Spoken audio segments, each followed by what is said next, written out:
Okay, बिस्मिल्लाहिर्रहमानिर्रहीम। Let's start with the today's session. First of all इस session का थोड़ा सा ऑब्जेक्टिव एजेंडा मैं आपके साथ शेयर कर दूं कि इस सेशन का पर्पस क्या है, ऑब्जेक्टिव क्या है. The first and the primary agenda is that is to discuss और to have some practice questions for two standards, that is IFRS 15 and IFRS 9. बहुत ही इंपॉर्टेंट स्टैंडर्ड्स हैं with respect to financial reporting paper F7 के लिए, और थोड़े से technical भी हैं, लेंथी भी हैं. तो मैंने कहा कि इसका एक वेबिनार कंडक्ट करके इस स्टैंडर्ड को पूरा समराइज कर दें कि IFRS 15 के अंदर क्या क्या चीज़ें हैं जो कि डिस्कस की गई हैं और एग्जामिनर किन चीज़ों को बहुत ज़्यादा डिटेल में पूछता है, और उनके प्रैक्टिस क्वेश्चंस को थोड़ा सा हम कंसिडर कर लें. Like same goes with the IFRS 9 financial instrument, one of the most important standard and a lengthy one as well. तो इंशाल्लाह इस वेबिनार के अंदर हम इन दोनों स्टैंडर्ड्स को रिकॉल करेंगे, रिवाइज करेंगे, और फिर हम उसकी प्रैक्टिस करेंगे. फर्स्ट ऑफ ऑल क्वेश्चंस में इंशाल्लाह कुछ क्वेश्चंस मैंने अडॉप्ट किए हैं, और वो क्वेश्चंस जो है वो स्टडी हब के क्वेश्चंस हैं, जो आपका ACC का एक ऑफिशियल सोर्स है, ऑफिशियल आपके पास प्रैक्टिस मटेरियल अवेलेबल है. सो वहां से कुछ क्वेश्चंस मैंने ऑप्ट किए हैं, तो उन क्वेश्चंस को इंशाल्लाह हम इस वेबिनार के अंदर प्रैक्टिस करेंगे. एंड प्लीज मेरी अपनी एक बहुत ही ज्यादा पर्सनल रिकमेंडेशन है स्टूडेंट्स को, बहुत ज्यादा मैं रिकमेंड से ज्यादा मैं फोर्स करता हूँ, इंसिस्ट करता हूँ स्टूडेंट्स को कि ACC का ऑफिशियल रिसोर्स जो स्टडी हब है, जो कि रिसेंटली लॉन्च्ड है, प्लीज उसको आप लाजमी प्रैक्टिस करें. व्हाट आई हैव सीन कि उस स्टडी हब के रिसोर्स के अंदर जो उन्होंने क्वेश्चंस डाले हैं, these are the latest ones, these are the updated ones, और कुछ क्वेश्चंस जो मैंने ऑब्जर्व किए हैं वो पास्ट पेपर से भी इन्होंने अडॉप्ट किए हैं. किस तरीके से पता चला मुझे? सेक्शन A और B के अंदर normally past papers examiner reveal नहीं करता, लेकिन शायद आपको इस चीज का आइडिया हो कि सेक्शन A और B के examiner report half year basis के ऊपर रिवील की जाती है, और उस रिपोर्ट के अंदर एग्जामिनर कुछ डिफिकल्ट MCQs को वहां पर हाईलाइट करता है, रिवील करता है. एंड आई हैव ऑब्जर्व कि उनमें से कुछ MCQs को उसने स्टडी हब में डाला हुआ है. So it's a clear hint और इंडिकेटर कि स्टडी हब के अंदर अगर BPP से क्वेश्चंस नहीं लिए हुए, कैप्लान से क्वेश्चंस नहीं अडॉप्ट किए हुए, so it means there is a possibility कि उन्होंने कुछ पास्ट पेपर के क्वेश्चंस को वहां पर रिवील किया हुआ है. So I must recommend every student कि आप कोर्स कंप्लीट होने के बाद या during the course, whenever you feel comfortable, please must go through the study hub resource. खैर, उसी में से इंशाल्लाह हम कुछ क्वेश्चंस जो है वो IFRS 15 के और IFRS 9 के आज हम प्रैक्टिस करेंगे, और जैसे ही क्वेश्चन हम करेंगे तो इंशाल्लाह पहले मैं इसका एक क्विक बैकग्राउंड आपके साथ पहले शेयर करूंगा, and then we are going to practise that question. Now let's begin with this session. और ये जो हमारा सेशन होगा, this is not going to be the one side और वन वे कम्युनिकेशन. आपने भी इसके अंदर पार्टिसिपेट करना है, सो दैट देखिए, याद रखिएगा, पेपर अल्टीमेटली आप नहीं देना है, मुझे पेपर नहीं देना, तो इट मींस प्रैक्टिस भी आप नहीं करनी होंगी. तो मैं आपको असिस्ट करता रहूंगा, गाइड करूंगा, the way you will go wrong, तो मैं इंशाल्लाह आपको वहां पे असिस्ट करूंगा. So you must practice this one. Let's start with the first question of IFRS 15. पहले क्वेश्चन को रीड करते हैं, फिर मैं थोड़ा सा IFRS 15 का बैकग्राउंड आपके साथ शेयर करूंगा, एंड देन फिर हम इस क्वेश्चन को मिलकर सॉल्व करने की कोशिश करेंगे. Now question number 1, that is OC signed a contract to provide office cleaning services for a client for a period of 1 year from 1st October 2008 for a fee of $500 per month. Let me read out the question first. फिर मैं थोड़ा सा IFRS 15 से इसको click करूंगा, and then फिर हम इस क्वेश्चन को अटेम्प्ट करेंगे. The contract required the client to make 1 month payment to OC covering all 12 month services in advance, which means कि अगर मैं अब तक इस क्वेश्चन को, अच्छा, एक प्रॉब्लम जो मैं स्टूडेंट्स के अंदर बहुत ज्यादा ऑब्जर्व करता हूं कि स्टूडेंट नॉर्मली करते क्या है कि क्वेश्चन, अब जैसे मैंने अभी क्वेश्चन रीड कर रहा हूं, माइट बी कि आप में से कुछ स्टूडेंट्स ऐसे होंगे जो क्वेश्चंस पूरा रीड कर चुके होंगे, एंड मार्क माय वर्ड्स, आपने सिर्फ क्वेश्चन रीड ही किया होगा, अंडरस्टैंड नहीं किया होगा. Please take your time, specially once you are practising. आप क्वेश्चन को अंडरस्टैंड करें, उस इंफॉर्मेशन को जो एग्जामिनर आपको दे रहा है, try to absorb this information. 90%, अगर आप क्वेश्चन अटेम्प्ट नहीं कर पा रहे तो उसका 90% ऑफ द टाइम जो रीजन होता है, that is you are not understanding the question, but since you are reading the question only, please don't read the question, try to understand the information that is given in the question. मैं बहुत piece of bits of pieces के अंदर question को break down करता हूं. It's my habit कि एक customer के साथ एक कॉन्ट्रैक्ट साइन हुआ है, and that is for the 1 year contract. Information को एब्जॉर्ब करें कि क्या इंफॉर्मेशन आपको प्रोवाइड की जा रही है. And that contract was signed on 1st of October. This is another information that is given. And the price of the contract is $500 per month. ठीक है, यहां तक कोई as such confusing information नहीं है. Let's move on. आगे चलते हैं जरा. फिर उसके बाद कह रहा है the contract required the client to make a one payment to OC covering all 12 month services in advance, which means that the amount of the services for the whole 12 months will be paid on the 1st of October. That is in advance. The contract cost to OC was estimated $300 per month for the wages, material, and the admin cost, which means the cost of the contract is $300 per month, while the selling price or the contract revenue is $500 per month. Now, OC received $6,000 on the 1st of October 2008. As per the agreement, customer paid $6,000 for the 1 year amount in advance. ऐसे ही यानी कि अगर मैं calculation करूं rough, so $500 multiply by 12, so it means it's $6,000, which means customer has paid $6,000 in advance. $6,000 in advance यानी कि customer ने $6,000 advance में पे कर दिया ऑन 1st of October. अच्छा, अब रिक्वायरमेंट कुछ भी हो, हमें इस सेशन के अंदर रिक्वायरमेंट स्पेसिफिक होकर नहीं चलना. हमें तो एक ब्रीफ अंडरस्टैंडिंग लेनी है. क्वेश्चन तो आप भी सॉल्व कर सकते थे, यानी कि मैं आपसे कहता था आप स्टडी अप के क्वेश्चन सॉल्व कर लें, आप भी सॉल्व कर लेते. नहीं होता तो उसका आंसर देख लेते, जो कि आप नॉर्मली करते हैं. लेकिन हमारा यहाँ पे पर्पस क्या है कि हम स्टैंडर्ड को थोड़ा सा रिव्यू दें. Okay, let me give you an review for the IFRS 15 first. IFRS 15 का टाइटल क्या है? IFRS 15 का अगर मैं टाइटल डिस्कस करूं, सो IFRS 15 का जो टाइटल है दैट इज रेवेन्यूज. वैसे तो पूरा है revenues from the customers and the construction contract, लेकिन अगर मैं IFRS 15 को डिस्कस करूं, सो IFRS 15 का जो मेन टाइटल है that is to discuss with the revenue, यानी कि रेवेन्यू रिकॉग्निशन सिखाता है. And practically speaking one of the most important standard. Reason देखिए, मैं नॉर्मली हर बार क्लास के अंदर जब भी कोई नया स्टैंडर्ड स्टार्ट करता हूं तो उसका स्कोप बताता हूं. हर स्टैंडर्ड का कोई ना कोई एक स्कोप होता है, एक विजन होता है. IS 16 का स्कोप क्या है? That is to give you the treatment related to the property plan and equipment. What is property plan and equipment, how it should be recognized, how the cost should be calculated, and after the initial recognition how it should subsequently be measured, whether it should be measured at the cost model or the revaluation model. Revaluation model के क्या rules हैं, depreciation calculate होगा नहीं होगा, किस value पे calculate होगा, complete accounting treatment related to the property plan and equipment. वो आपको गाय भैंसों की ट्रीटमेंट नहीं सिखाएगा. क्यों? उसके लिए अलग स्टैंडर्ड है, IS 41 एग्रीकल्चर. इसी तरीके से इन्वेस्टमेंट प्रॉपर्टी, वो आपको लैंड और बिल्डिंग इन्वेस्टमेंट पर्पस के लिए, रेंटल या कैपिटल एप्रिसिएशन के लिए रखी है, तो उसके लिए अकाउंटिंग ट्रीटमेंट सिखाएगा. इट मींस हर स्टैंडर्ड का एक स्पेसिफिक ऑब्जेक्टिव है. IFRS 15 का मेन ऑब्जेक्टिव क्या है कि जब मैं अपने एक P&L ड्राफ्ट कर रहा होता हूं तो उस P&L के अंदर एक पहला लाइन आइटम आता है, that is the revenue. At times it is also known as what the sales revenue. अब ये जो रेवेन्यू का लाइन आइटम है, ये जो रेवेन्यू की वैल्यू है, how to calculate this value, how to account for this value, ये आपको IFRS 15 सिखा रहा है. इट मींस कि आपकी P&L का जो कोर लाइन आइटम है, कोर लाइन आइटम है जिसके बगैर आप P&L अपनी स्टार्ट ही नहीं कर सकते, उस कोर लाइन आइटम को कैलकुलेट करना सिखाता है. उस कोर लाइन आइटम से रिलेटेड आपको अकाउंटिंग ट्रीटमेंट सिखा रहा है, that is IFRS 15. that how and when to recognize the revenue in your profit and loss account. So that is the objective of IFRS 15, the financial reporting. That is IFRS 15 deals with how to recognize the revenue. अच्छा, इस revenue को recognise करने में एक question है. जब student ने standard नहीं पढ़ा होता, जब मैं क्लास के अंदर इसको इंट्रोड्यूस कराता हूँ, तो स्टूडेंट के जहन में एक माइंडसेट होता है कि यार रेवेन्यू रिकॉग्नाइज करने के लिए क्या अकाउंटिंग ट्रीटमेंट बताएगा. हमने बचपन से फाइनेंशियल अकाउंटिंग के पेपर के अंदर देखा, goods sold to customer on credit for $5,000, let's make the entry accounts receivable debit sales revenue credit, so here the revenue is being recognised. अब इसके लिए क्या अकाउंटिंग ट्रीटमेंट है? नहीं, there are lot of complications.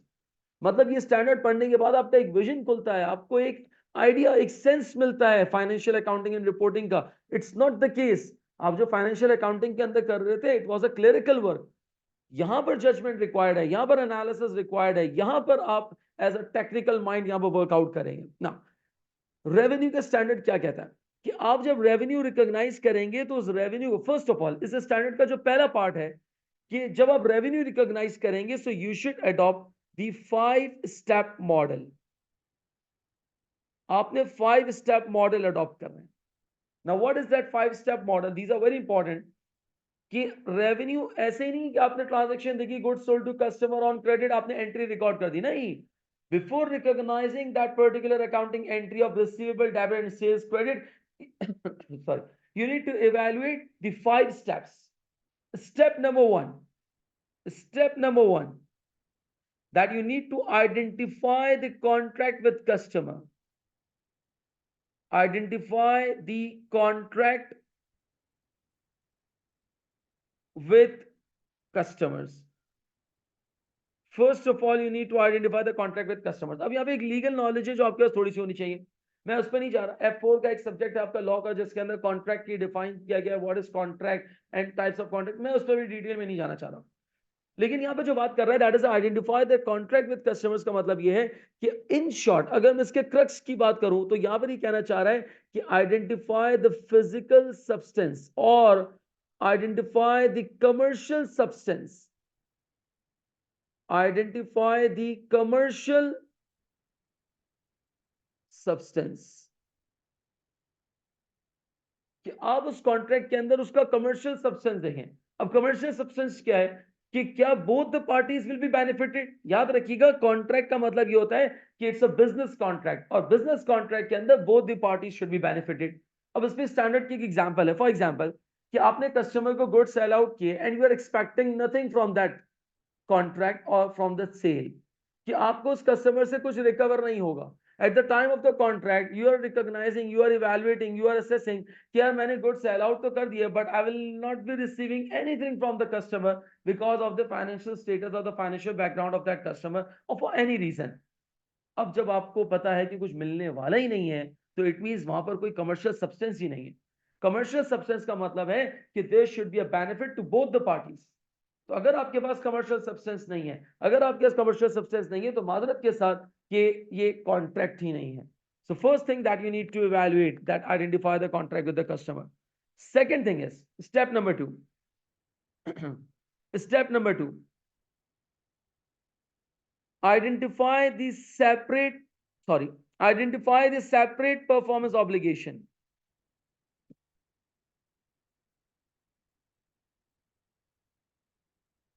Identify the separate performance obligation. आपने जो contract किया है उस कॉन्ट्रैक्ट के अंदर आपने कितने काम परफॉर्म करने हैं, आपने कितने काम परफॉर्म करने हैं।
आपने कितने काम ये परफॉर्म करने हैं, that is to identify the separate performance obligation. For example कि अगर आपके पास यहाँ पर एक कॉन्ट्रैक्ट किया है जिसके अंदर आपने 3 काम परफॉर्म करने हैं तो आपने आइडेंटिफाई करना पड़ेगा। Let's take an example for this one. For example मैं कार शोरूम से डील कर रहा हूँ और मुझे कार सेल आउट करनी है। फॉर एग्जाम्पल मुझे एक कार सेल आउट करनी है।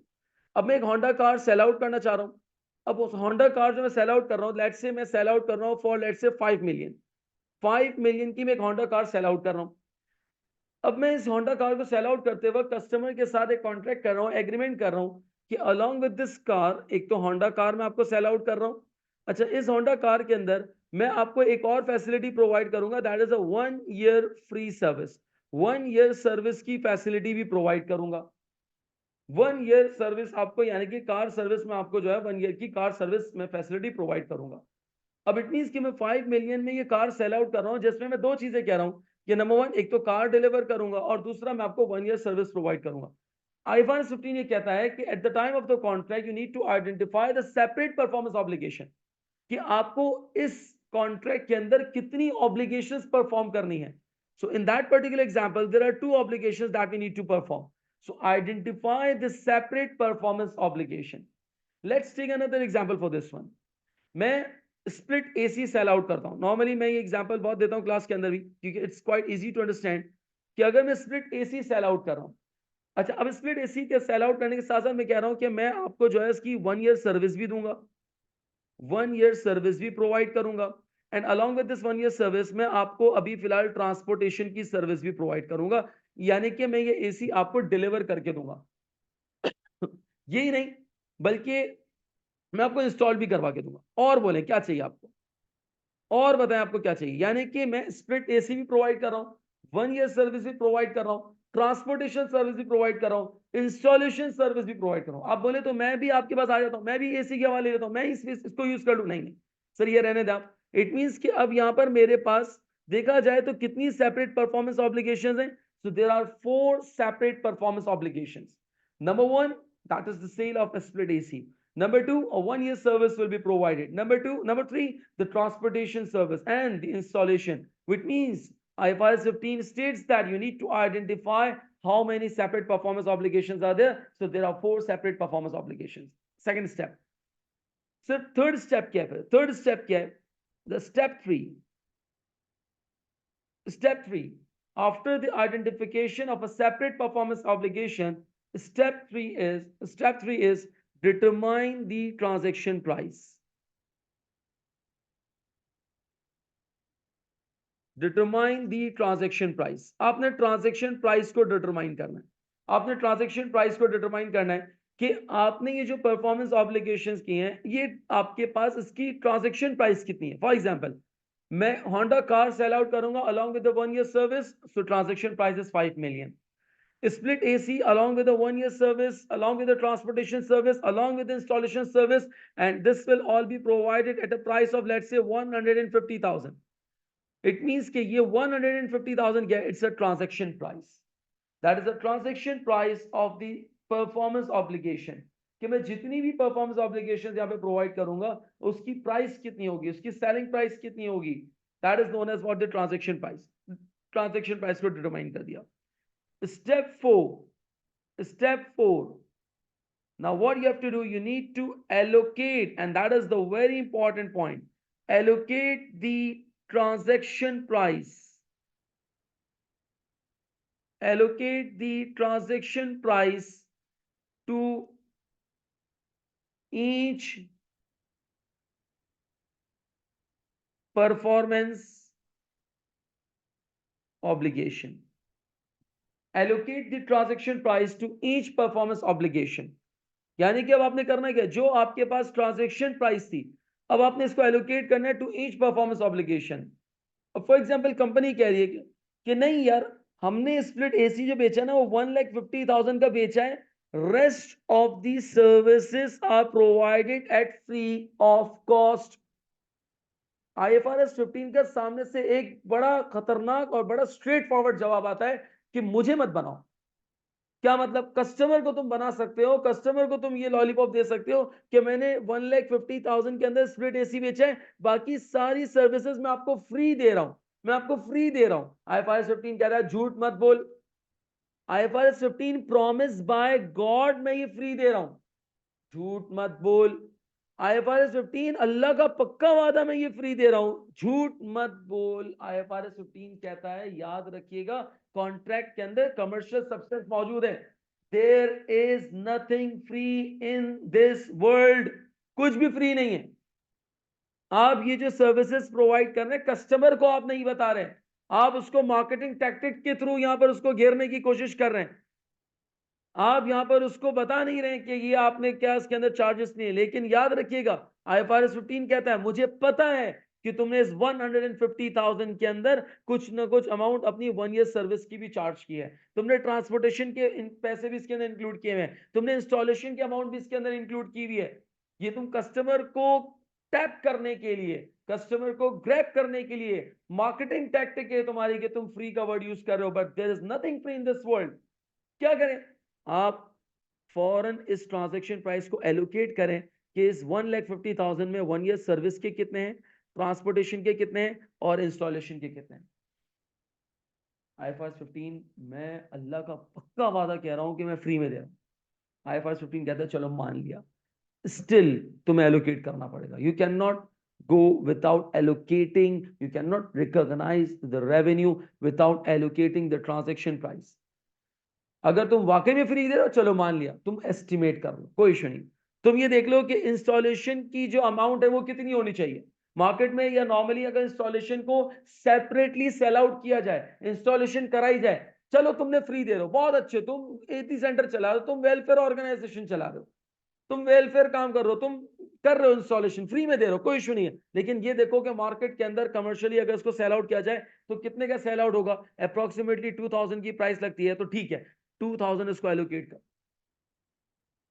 इट मींस अगर कंपनी वाकईतन भी अगर फ्री में दे रही है, still you have to allocate the transaction price. खैर, तो आपने एलोकेट करना है। And last but not the least, now step 5, you need to recognize the revenue, you need to recognize the revenue। अब रिकॉग्नाइज करना है, रिकॉग्नाइज द रेवेन्यू, आपने revenue recognise करना है।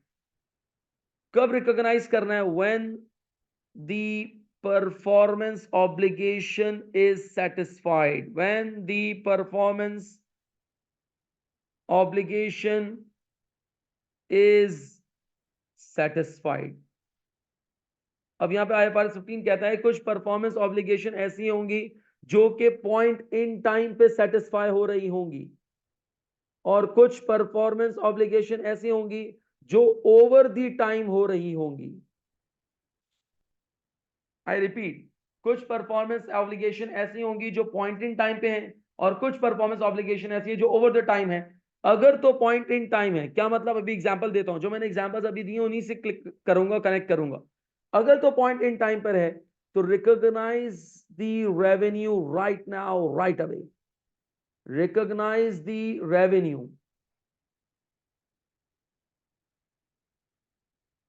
at the time of contract। But अगर over the time हो रही है, so now recognize the revenue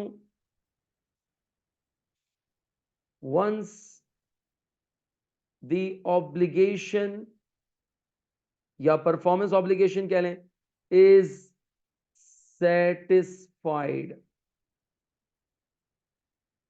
Recognize the revenue once the obligation or the performance obligation is satisfied। Let's take an example for you। Example number 1, हमने गाड़ी की example ली, Honda car में cell out कर रहा हूँ 5 मिलियन, लेट से मैंने transaction price allocate कर दी 5 मिलियन में से 50 लाख में से, लेट से मैंने यहाँ पे लिख दिया कि 49,95,000 is for the car, 49,95,000 is for the car, और 5,000 फॉर जो है वो आपके पास सर्विस के। अब गाड़ी में आज डिलीवर कर रहा हूँ, विच मीन्स के गाड़ी की जो परफॉर्मेंस ऑब्लिगेशन है वो मैं आज रिस्क एंड रिवॉर्ड ट्रांसफर कर दूंगा। In that case the performance obligation is satisfied point in time. तो गाड़ी की जो रेवेन्यू है वो मैं आज ही रिकॉर्ड कर लूंगा।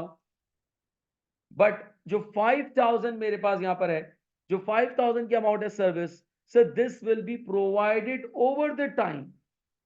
आज डे 1 पे ऑन 1st ऑफ जनवरी मैंने कोई सर्विस प्रोवाइड नहीं की, तो it means that amount of 5,000 should not be recognised as a revenue unless the services will be provided to the customer. That is what IFRS 15 states that. देखिए अगर ये standard ना होता तो हम क्या कर रहे थे कि सर गाड़ी बेची और सर्विस किया और सर्विस तो फ्री है, तो एक काम करते हैं 5 मिलियन का रेवेन्यू डे 1 पे रिकॉग्नाइज कर देते हैं। It's not the case. 5 million आपने अमाउंट अर्न ही नहीं किया, आप अपने रेवेन्यूज को ओवरस्टेट कर रहे हैं, मैनिपुलेट कर रहे हैं। उस 5 मिलियन में से जो 5,000 की जो अमाउंट है, 50 लाख में से जो 5,000 की जो अमाउंट है, वो अभी तक आपने अर्न की नहीं है। That is not the revenue for the organisation of the company, and that revenue will be recognised once the obligations will be satisfied.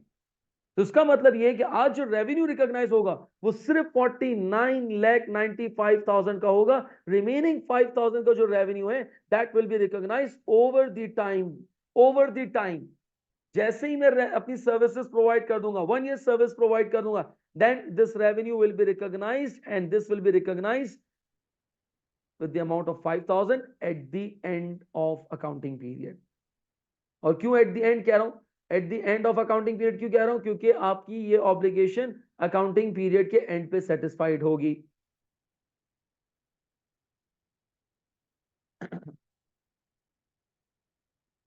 Let's discuss the example 2. Split AC है, 1 year service है, transportation installation है.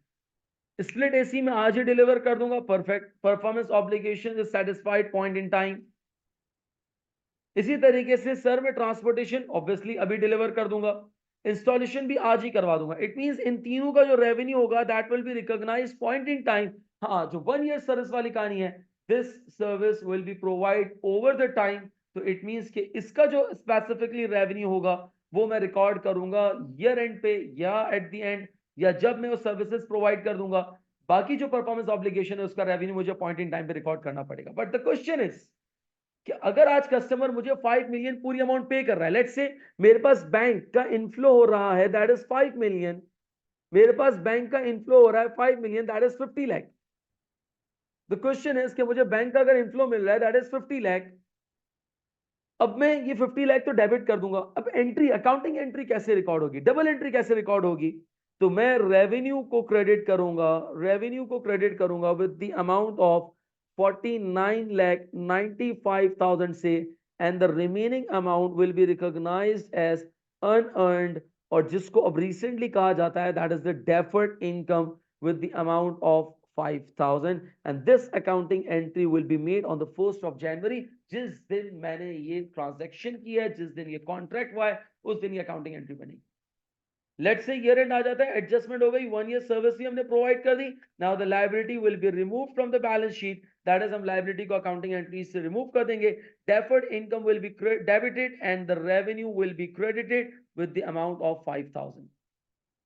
एक और complication यहाँ पे share कर लेते हैं. फॉर एग्जाम्पल ये एग्रीमेंट 1 जनवरी पे नहीं हुआ, ये 1 जुलाई पे हुआ, 1 जुलाई पे हुआ, विच मीन्स कि पहली एंट्री में तो कोई चेंज नहीं आएगा. लेकिन अब यहां पर इस एंट्री के अंदर चेंज आएगा. वो क्या कि हमने जो सर्विस दी है that is for the 1 year, और जबकि आज हम 31 दिसंबर पे अगर अपने अकाउंट्स क्लोज कर रहे हैं, सो अभी मैंने पूरे साल की सर्विसेज प्रोवाइड नहीं की, मैंने सर्विस प्रोवाइड की for a period of 6 months. So only the 6 months revenue should be recognized. It means कि अब deferred income 5,000 से नहीं होगा बल्कि 2,500 से डेबिट करेंगे और रेवेन्यू को हम क्रेडिट करेंगे 2,500 से. प्लीज मुझे चैट बॉक्स के थ्रू बताइएगा, are you guys clear with this one?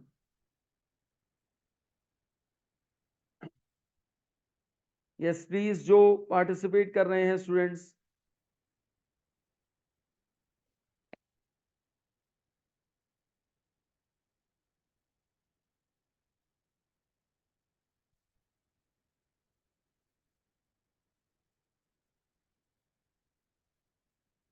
Nice.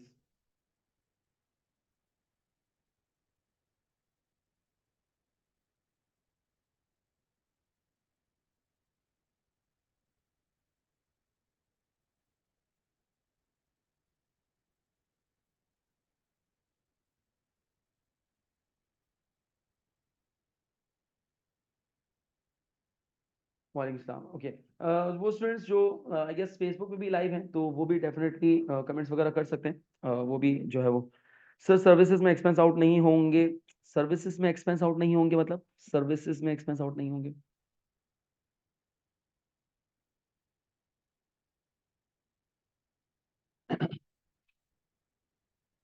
नहीं नहीं, ये इनकम है, ये आपका कोर रेवेन्यू है, that is the core revenue. तो उसको रेवेन्यू में रिकॉग्नाइज करेंगे हम सब, हम उसको रेवेन्यू में रिकॉग्नाइज करेंगे. एक्सपेंस आउट क्यों होंगे? We are earning.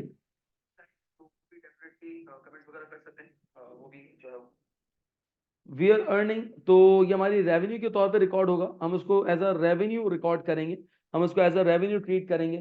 तो ये आपके पास एज अ रेवेन्यू रिकॉग्नाइज होगा, ये एक्सपेंस नहीं है. वी आर अर्निंग, तो हम उसको एज अ रेवेन्यू रिकॉग्नाइज करेंगे.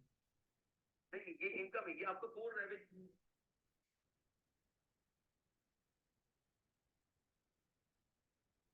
ओके, चलिए ना. अच्छा, ये हमने एक, मैंने आपको एक एनालिसिस दिया, एक पूरा मैंने आपके साथ शेयर किया, that is what actually the IFRS 15 is IFRS 15 क्या है, ये हमने पूरा इसके अंदर एक डिस्कशन किया। लेट्स मूव ऑन, और अब हम अपने क्वेश्चन की तरफ आते हैं। जिस क्वेश्चन को हम यहाँ पे करने जा रहे थे उसको अब देखते हैं कि यहाँ पर क्या है इसके अंदर। क्वेश्चन का डाटा बहुत ही सिंपल है, बहुत ही स्ट्रेट फॉरवर्ड आंसर है। असल में इस सेशन का ऑब्जेक्टिव सिर्फ क्वेश्चन सॉल्व करना नहीं है, सिर्फ आंसर्स देना नहीं है, सिर्फ ऑप्शंस को टिक करना नहीं है। That is to give you a very brief understanding of this, कि एक कम टाइम पीरियड के अंदर हम स्टैंडर्ड की एक अच्छी कवरेज कर लें। It's like a summary class, कि जिसके अंदर हम IFRS 15 को इंशाल्लाह समराइज करने की कोशिश करेंगे। Okay, let's read out the data.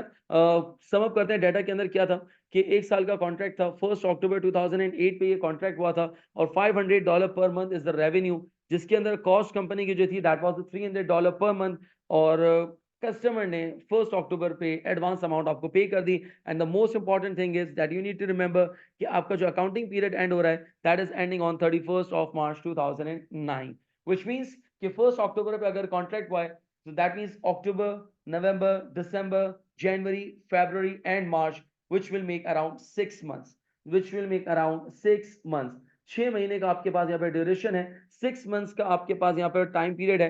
तो अब करना क्या है, व्हाट प्रॉफिट और लॉस, यानी कि अगर मैं क्वेश्चन की रिक्वायरमेंट देखूं, व्हाट प्रॉफिट और loss on the contract should be recognised. बड़ा सिंपल सी रिक्वायरमेंट है। वो पूछ रहा है कि इस कॉन्ट्रैक्ट का कितना प्रॉफिट आप रिकॉग्नाइज करेंगे for the year ended 31 March 2009। Please try this one, आप लोग ट्राई करेंगे। देखिए मैंने पहले ही कहा था कि सेशन सिर्फ और सिर्फ वन वे नहीं होगा, कि मैं ही सिर्फ डिबेट करता रहूं, मैं ही जो है वो क्वेश्चंस करता रहूं, मैं ही डिस्कशन करूं।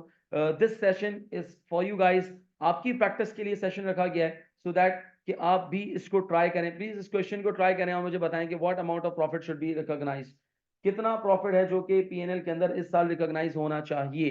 Please do let me know, try करें जरा इस क्वेश्चन को। Okay, Google pixel,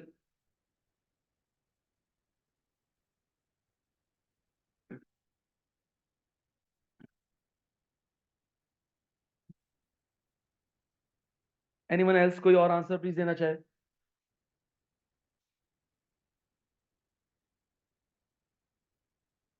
great, yes, तो profit of 1200 should be recognised. कैसे, बड़ा सिंपल है, कि अगर आपने रेवेन्यू, अच्छा सर 6000 तो अमाउंट कस्टमर ने पे कर दिया, सो अगर कस्टमर 6000 की अमाउंट पे कर चुका है दैट इज एन एडवांस। इसका हम एक और एस्पेक्ट भी देखते हैं, इस रिक्वायरमेंट के अलावा एक और भी हम तरीके से इसको सॉल्व करते हैं। एक और भी हम इसकी रिक्वायरमेंट बेसिकली देख सकते हैं, कि अगर आपके पास रेवेन्यू देखी जाए, तो रेवेन्यू जो आपके पास रिकॉग्नाइज होगी that is $500 per month multiply by 6। 12 नहीं करूंगा, क्योंकि from October till March 6 months का ड्यूरेशन है, this will make around 3000। And और अगर मैं कॉस्ट देखूं, that is the cost to sell या कॉस्ट ऑफ सेल्स, मेरे पास आ रही है that is $300 per month, and again multiply by 6, this will make 1800। so which means a profit of 1200 will be recognized। तो प्रॉफिट जो आपके पास होगा वो 1200 का रिकॉग्नाइज होगा। बट द पॉइंट इज कि अगर कस्टमर मुझे 6000 एडवांस पे कर चुका है, और मैं अगर आपसे एक और रिक्वायरमेंट पूछूं, इसके अलावा एक और रिक्वायरमेंट पूछूं, कि what amount of liability should be reported, या अगर मैं लाइबिलिटी का वर्ड यूज ना करूं, चले, what amount should be reported in balance sheet, what amount should be reported in a statement of financial position, and whether it should be an asset or whether it should be a liability, and with what amount। चले try करें जरा please.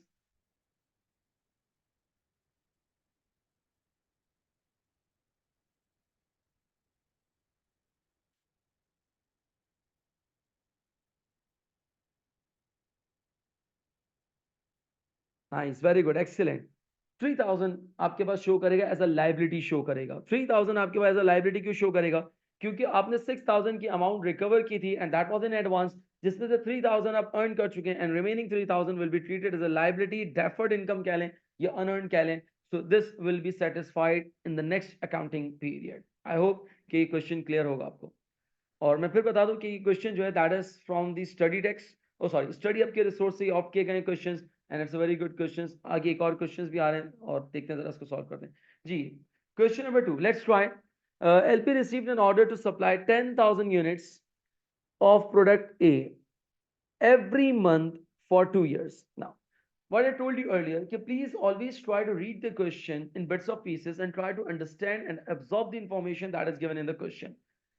10,000 units company cell out कर रही है every month 10,000 units sell out होंगे 2 years तक का ये कॉन्ट्रैक्ट है the customer had negotiated a low price of $200 पर 1,000 यूनिट पहले इस फ्रेज को समझने की कोशिश करते हैं कस्टमर ने जो नेगोशिएशन की है उसमें वो कह रहा है कि $200 पर 1,000 यूनिट्स विच मींस कि अब हमें देखना ही पड़ेगा कि यार मंथ की रेवेन्यू कितनी होनी चाहिए मंथ की रेवेन्यू कितनी होनी चाहिए कंपनी 10,000 यूनिट सेल आउट करेगी इन अ मंथ कस्टमर क्या कह रहा है कि वो $200 पे करेगा not for the per unit पर 1,000 यूनिट इसका मतलब ये कि 10,000 डिवाइडेड बाय 1,000 अब ये हम क्या कर रहे हैं ये हम देख रहे हैं कि अगर मुझे ये देखना हो कि पर मंथ पे यानी कि कस्टमर से कितना रेवेन्यू हमें मिलेगा तो 10,000 आपके पास यहाँ पर इन एग्रीगेट टोटल यूनिट्स आपके पास मंथ में सप्लाई की जाएंगे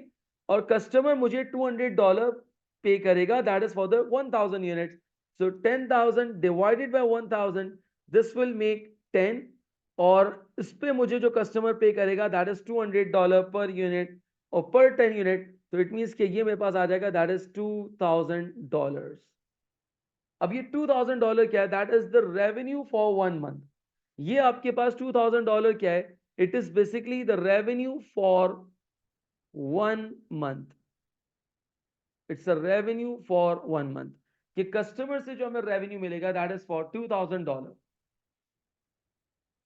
and agreed to pay $12,000 in advance for every 6 months customer ने कहा कि मैं 6 महीने का एडवांस आपको पे कर दूंगा मुझे एक बात है महीने का कितना बन रहा है दैट इज $2,000 तो ऑब्वियसली 6 मंथ्स का कितना बनेगा 12,000 तो ये चीज रिकनसाइल भी कर गई कि कस्टमर आपको 6 मंथ्स का एडवांस पे करेगा कितना पे करेगा दैट इज $12,000 का वो एडवांस आपको पे कर देगा now let's move on customer made the first payment on 1st of July यानी कि उसने 6 मंथ्स की पेमेंट 1st July 2002 पे कर दी 1st July 2002 पे वो 6 मंथ्स की पेमेंट कर चुका है that is $12,000 company supplied the goods each month from 1st July 2002 यानी कि कंपनी हर महीने 10,000 यूनिट्स उसको डिलीवर करेगी accounting year ends on 30th of September यानी कि जुलाई में ये अगर कॉन्ट्रैक्ट हुआ है तो जुलाई अगस्त एंड सितंबर विच मींस कि हमारा जो अकाउंटिंग पीरियड है वो 3 मंथ्स पे फॉल कर रहा है अच्छा अब करना क्या इसके अंदर select from the drop down boxes the entries to be recorded in the financial statements of a company for the year ended 30th September in addition to recording the cash received as per the IFRS 15 अब यहाँ पर कुछ आपको drop down options दिए गए हैं खैर sir पहली चीज कि हम ऑप्शंस पे जाने से पहले अगर रिकॉग्नाइज कर लें कि होगा क्या अगर मैं यहाँ पर देखता हूँ कि मेरे पास एग्रीमेंट हुआ है on 1st of July 1st July से मेरा जो अकाउंटिंग पीरियड है वो एंड हो रहा है 30th of September सो पहली बात तो अगर मैं देख लूं कि without looking at the requirement कि मेरा रेवेन्यू जो रिकॉग्नाइज होना चाहिए वो कितने मंथ्स का रिकॉग्नाइज होना चाहिए 2000 multiply by July August and September that is for the 3 months is it मेरे पास यहां पर जो रेवेन्यू रिकॉग्नाइज होना चाहिए that is for the 3 months that means कि 6,000 का रेवेन्यू रिकॉग्नाइज होना चाहिए अच्छा इसी तरीके से चले आप लोग मुझे बैलेंस शीट का बताएं चले आप लोग मुझे बताएं कि ये मैंने पीएनएल का तो बता दिया बैलेंस शीट के अंदर पीएनएल के अंदर रेवेन्यू कितना जाएगा स्टेटमेंट ऑफ फाइनेंशियल पोजीशन का आप लोग मुझे बताएं जरा शाबाश ट्राई करें जरा प्लीज ट्राई करें जरा इसको और मुझे बताएं कि स्टेटमेंट ऑफ फाइनेंशियल पोजीशन के अंदर कितनी अमाउंट जाएगी और एज एसेट जाएगी एज अ लाइबिलिटी जाएगी फिर हम इसके ऑप्शंस को इवेल्युएट करते हैं प्लीज बताएं जरा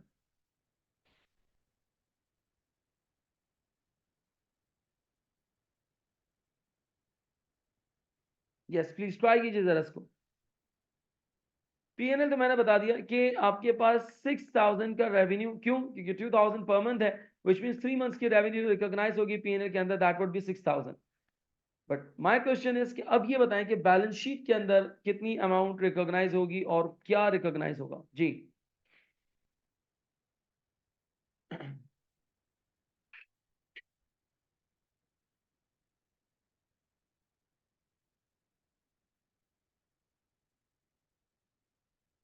यस एनीवन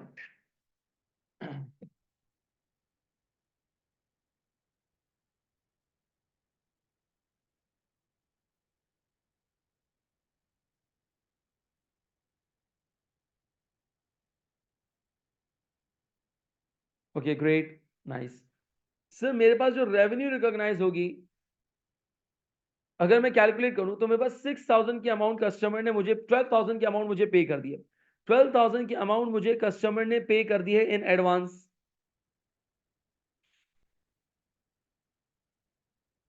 ओके 12,000 की अमाउंट मुझे कस्टमर पे कर चुका है 12,000 की अमाउंट मुझे जो है वो कस्टमर ऑलरेडी पे कर चुका है जिसमें से मैं 6,000 ऑलरेडी रेवेन्यू में रिकॉग्नाइज कर चुका हूं 6,000 यानी कि 3 मंथ्स की अमाउंट में रेवेन्यू में रिकॉग्नाइज कर चुका हूं विच मींस कि अब मेरे पास जो लाइबिलिटी होगी that would not be of 3,000 that would be of 6,000 और दैट 6,000 will be treated as a current liability जिसको हम अनअर्न्ड भी कह सकते हैं या डेफर्ड इनकम भी कह सकते हैं it's a liability that would be shown in the balance sheet for 6,000 reason नहीं क्योंकि 6,000 12,000 की अमाउंट हमने रिकवर की थी नहीं करंट लाइबिलिटी नहीं ये 6,000 का जो अमाउंट है ये जो 6,000 का अमाउंट है hopefully this will be satisfied in the in the next accounting period बिल्कुल इसके अंदर से हम बाइफिकेट कर सकते हैं इसके अंदर से कुछ करंट लाइबिलिटी का पोर्शन भी होगा कुछ लॉन्ग टर्म लाइबिलिटी का पोर्शन भी होगा बिल्कुल हमसे एग्रीड कर सकते हैं उसके अंदर लेकिन अगर मैं टोटल लाइबिलिटी की अगर बात करूं तो 6,000 will be considered as a total liability that would be shown in the balance sheet तो अगर मैं अब इस ऑप्शंस को देखूं तो यहाँ पे include dash in revenue revenue के अंदर कितना अमाउंट इंक्लूड करेंगे रेवेन्यू के अंदर कितना अमाउंट इंक्लूड किया जाएगा रेवेन्यू के अंदर इंक्लूड किया जाएगा that is $2,000 for the year and create a dash for dash amount create a liability create a liability for $6,000 drop down menus है जब आप पेपर के अंदर अटेंड करेंगे ऑब्वियसली वहां पे ड्रॉप डाउन करेंगे तो आपके पास ऑप्शंस इनेबल हो जाएंगे वहां पर आप उस ऑप्शन को सिलेक्ट कर सकते हैं तो ये आपके पास होगा that is the revenue should be recognised with the amount of 2,000 and the liability of 6,000 should be reported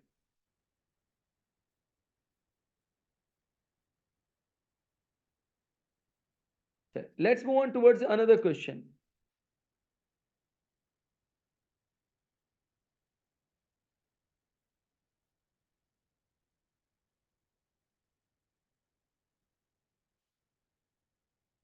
let's move on towards another question on 31st of March company received an order from a new customer that is XX for products with a sales value of $900,000 XX enclosed a deposit with the order of $90,000 या देखिए हमने 900,000 की यहाँ पर जो है वो sales की हैं मतलब एग्रीमेंट किया है सेल्स की हैं जिसमें कस्टमर ने हमें 90,000 का डिपॉजिट भी डिस्पैच कर दिया on 31st of March company had not obtained a credit references of XX and has not determined that it will meet this order which means कि अभी भी कुछ कॉम्प्लिकेशंस हैं कुछ बातें जो कि डिसाइड नहीं हुई हैं क्रेडिट रेफरेंसेस अभी तक फाइनलाइज नहीं हुए हैं जिसकी वजह से कंपनी को ये लग रहा है कि शायद ये कॉन्ट्रैक्ट एग्जीक्यूट ना हो पाए and has not determined that it will meet the order हो सकता है कि हम ये ऑर्डर डिस्पैच ना करें हो सकता है कि एग्रीमेंट सक्सेसफुल ना हो ऑल्दो उसने एडवांस दे दिया बट अभी भी कुछ चीजें ऐसी हैं जो कि पेंडिंग पर हैं कुछ चीजें अभी तक फाइनलाइज नहीं हुई हैं now according to the IFRS 15 which two of the following please remember ये चीज बड़े concentration के साथ देखा करें which two of the following indicate how company should record the transaction in the financial statement for the year ended 31st March. Yes, you guys please try this one. यानी कि इन 5 में से आपने 2 ऑप्शन सेलेक्ट करने हैं 2 options को आपने identify करना है कि which two of the following should be done. Situation आपके सामने है कि 900,000 की सेल्स है और 690,000 अमाउंट कस्टमर ऑलरेडी हमें पे कर चुका है in advance but the problem is कि ये कॉन्ट्रैक्ट एग्जीक्यूट होता हुआ नजर नहीं आ रहा ये कॉन्ट्रैक्ट एग्जीक्यूट होता हुआ नजर नहीं आ रहा now how should this be treated how should this be treated please you guys let me no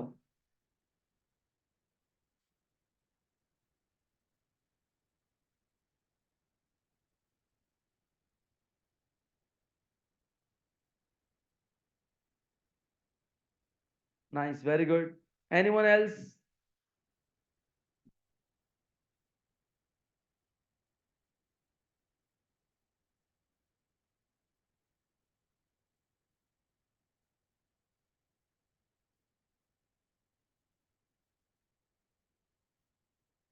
great, exactly इसका जो आंसर आपके पास होगा that is the C and E. Why? तो पहली बात option A, include 900,000 as a revenue, we can't, क्योंकि revenue recognise करने के लिए स्टेप 5 याद रखिएगा, once the performance obligation is satisfied. यहां पर तो अभी कॉन्ट्रैक्ट ही कंफर्म नहीं है, which means option A is incorrect. Second, include 90,000 as a revenue. Sir एक काम करें, कस्टमर जो एडवांस दिया ना उसको रेवेन्यू ट्रीट करना, this should not be the case, कि जब कस्टमर ने आपको एडवांस दिया बट अब अगर आप परफॉर्मेंस ऑब्लिगेशन सेटिस्फाई नहीं कर रहे, सो इट मींस कि अभी आप फिलहाल उस अमाउंट को एज अ रेवेन्यू ट्रीट नहीं कर सकते। Do not include any amount as a revenue for the year, yes it's true. Why? क्योंकि अब तक हमने कोई परफॉर्मेंस ऑब्लिगेशन सेटिस्फाई वैसे ही नहीं की, और यहां पर तो कॉन्ट्रैक्ट भी कंप्लीट होने का पूरा नहीं लग रहा, या कॉन्ट्रैक्ट ही एग्जीक्यूट शायद ना हो। Recognise the trade receivables of 810,000, यार ये तो मैं तब करता जब मैं रेवेन्यू रिकॉग्नाइज करता, जब मैं रेवेन्यू रिकॉग्नाइज नहीं कर रहा तो इट मींस मैं कोई भी रिसीवेबल भी जनरेट नहीं करूंगा। Recognise a contract liability, yes this 90,000 will be treated as an unearned, और मैं उसको अनअर्न्ड यानी कि लायबिलिटी में रिकॉर्ड करूंगा जब तक कि मैं अपनी परफॉर्मेंस ऑब्लिगेशंस को सेटिस्फाई ना कर दूं। Okay, now moving on towards the next question and one of the most important question. IFRS 15 के अंदर बेसिकली दो एरियाज को कवर किया गया है, that is to deal with the revenue, how to recognize the revenue, and the second one is the construction contract. I hope that you guys know about this one कि IFRS 15 बचपन में यानी कि पहले दो स्टैंडर्ड्स में divided था। एक था IAS 11, यानी कि एक स्टैंडर्ड था that is IAS 11, that is a construction contract, और एक स्टैंडर्ड था that is IAS 18, that is revenues.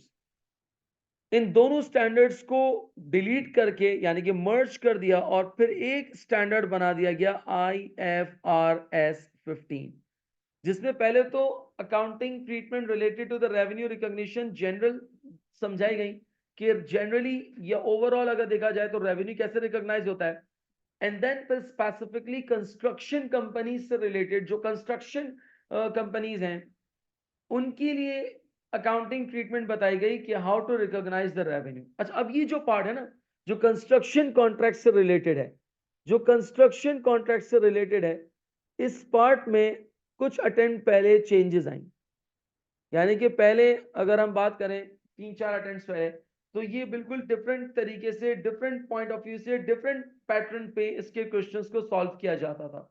But recently 3-4 attempt पहले इसके अंदर कुछ चेंजेस आई हैं, तो अब कंस्ट्रक्शन कॉन्ट्रैक्ट की जो अकाउंटिंग ट्रीटमेंट है कुछ हद तक उसको सिंप्लीफाइड भी कर दिया गया है। सर कैसे होगा, मैं पहले इसका ओवरव्यू अगेन शेयर करूंगा आपके साथ, फिर हम इस क्वेश्चन को ट्राई करेंगे। कंस्ट्रक्शन कॉन्ट्रैक्ट की अगर हम बात करें तो फर्स्ट स्टेप मैं बिल्कुल आपको एक समरी इसके शेयर कर रहा हूं।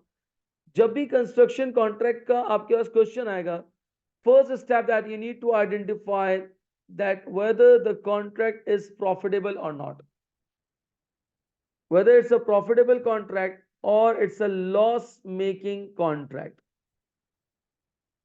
ये आपने सबसे पहले आइडेंटिफाई करना है। आफ्टर द आइडेंटिफिकेशन कि यार प्रॉफिट मेकिंग है लॉस मेकिंग है, स्टेप नंबर 2 आपने परसेंटेज ऑफ कंप्लीशन कैलकुलेट करना है। अब as per the IFRS 15, as per the IFRS 15 percentage of completion को कैलकुलेट करने के लिए दो मेथड्स बताए गए हैं। Number 1 the input and the second one is the output method. अब ये इनपुट मेथड क्या है और आउटपुट मेथड क्या है? Input method normally cost basis पे कैलकुलेट किया जाता है कि आपकी कॉस्ट इंकर्ड, अगर मैं इसका फॉर्मूला लिखूं, cost incurred to date divided by total estimated cost, obviously multiply by 100, तो ये एक आपके पास परसेंटेज ऑफ कंप्लीशन आ जाएगा। Bye the way output method जो रिकॉग्नाइज किया जाता है वो on the basis of revenue, revenue की बेसिस के ऊपर, कॉन्ट्रैक्ट प्राइस की बेसिस के ऊपर, कॉन्ट्रैक्ट रेवेन्यू की बेसिस के ऊपर नॉर्मली रिकॉग्नाइज किया जाता है, और इसके लिए नॉर्मली एक परसेंटेज ऑफ कंप्लीशन कैलकुलेट किया जाता है बाय द एक्सपर्ट। यानी कि एक सर्टिफिकेट ऑफ कंप्लीशन होता है कि आपकी टोटल कॉन्ट्रैक्ट प्राइस का कितना रेवेन्यू या कितना वर्क सर्टिफाइड आप कर चुके हैं।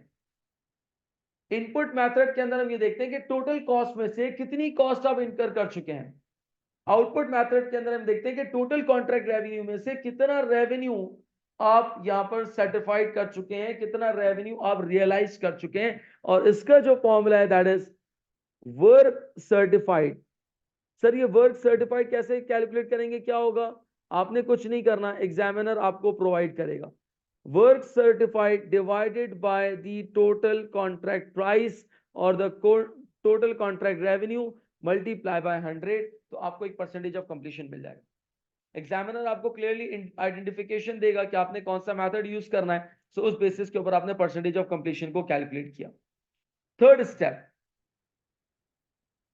जब आप ये कर लेंगे, परसेंटेज ऑफ कंप्लीशन कर लेंगे, अब आपने रेवेन्यू रिकॉग्नाइज करना है, इवन आपने पीएनएल बनाना है। अब पीएनएल बनाने के लिए दो चीजें, एक है रेवेन्यू रिकॉग्नाइज और एक है कॉस्ट। रेवेन्यू रिकॉग्नाइज जो आपके पास होगा that would be the contract revenue का परसेंटेज ऑफ कंप्लीशन आप अप्लाई करेंगे। और अगर मैं कॉस्ट रिकॉग्नाइज की बात करता हूं, यानी कि कॉस्ट कितनी रिकॉग्नाइज होगी, सो कॉस्ट रिकॉग्नाइज के लिए आईएफआरएस 15 ये कहता है cost incurred for the year. Cost incurred for the year ये आपने इंक्लूड करना होगा, और जैसे ही आप यहां पे इंक्लूड करेंगे तो आपको पता चल जाएगा that is the revenue profit to be recognised for the year. आपके पास यहां पर आ जाएगा that is the profit to be recognised for the year. Profit to be recognised for the year. तो ये आपके पास यहाँ पर स्टेप्स होंगे। अच्छा, एक चीज के अंदर कि ये जो मैंने अभी आपको स्टेप्स बताए दैट इज फॉर खास तौर पे स्टेप नंबर 3 ये प्रॉफिटेबल कॉन्ट्रैक्ट के लिए।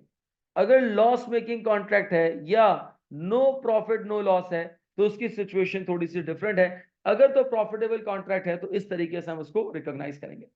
Step number 4 last one step जो इसके अंदर होता है, अगर एग्जामिनर आपसे पूछे या रिक्वायरमेंट हो, so that is to calculate the contract asset और the contract liability. Contract asset और द कॉन्ट्रैक्ट लाइबिलिटी। अच्छा, अब ये कॉन्ट्रैक्ट एसेट और ये लाइबिलिटी कैसे कैलकुलेट करते हैं, तो उसके लिए जो फॉर्मूला है that is the revenue recognized till date, उसमें से हम लेस कर देते हैं that is the amount invoiced to customer. तो आपके पास अगर अमाउंट पॉजिटिव आ रही है so this will be treated as a contract asset, और अगर अमाउंट नेगेटिव आ रही है so this will be treated as a contract liability, यानी कि फिर हम उसको as a contract liability treat करेंगे। तो that is the overall introduction. अब आए जरा इस क्वेश्चन को हम ट्राई करते हैं। जो क्वेश्चन हमारे पास यहाँ पर गिवन है, company as a contract of X47 on 1st July 2003, performance obligation under the contracts are satisfied over the time.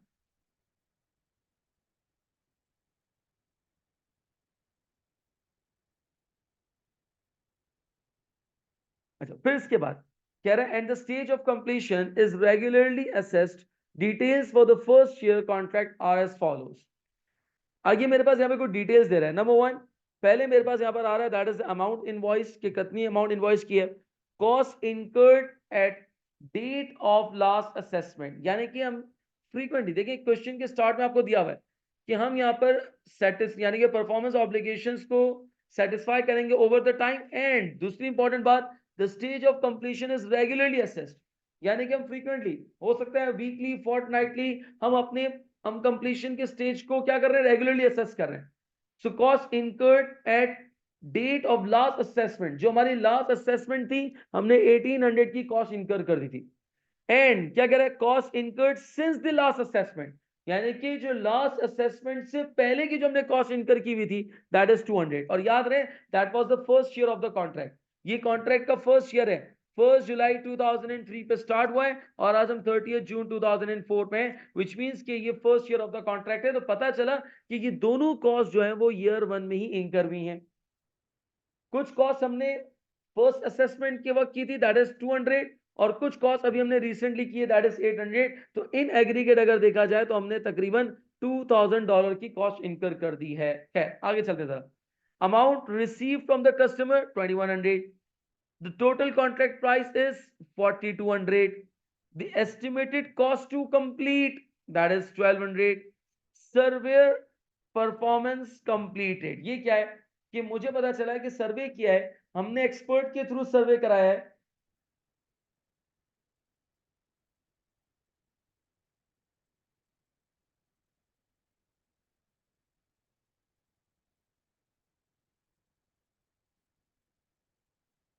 हमने यहाँ पर सर्वे किया है जिसके अंदर पता ही चला है कि आपके पास यहाँ पर जो कॉस्ट है, यानी कि जो सर्वे किया है उससे पता चला है कि आपका जो काम कंप्लीट हो चुका है, दैट इज 2520 आपके पास यहाँ पर जो है वो सर्वे के मुताबिक, आउटपुट मेथड के मुताबिक 2520 हमने जो है वो काम कंप्लीट कर दिया है।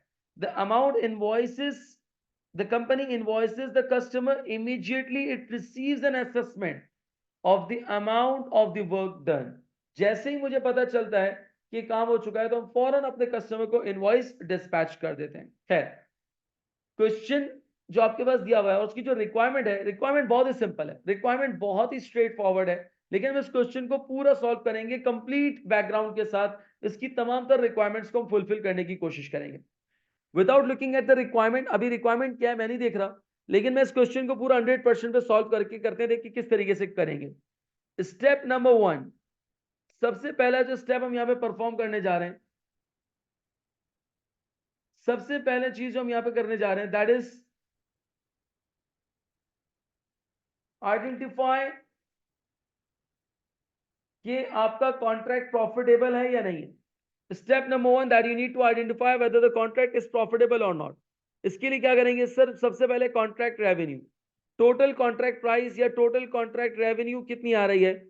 सर टोटल कॉन्ट्रैक्ट प्राइस या जो रेवेन्यू मेरे पास है that is 4200 less total contract cost. Total cost कितनी कॉस्ट इनकर करनी है, कितनी कॉस्ट इनकर करनी है, सब मिला के टोटल कॉस्ट कितनी है।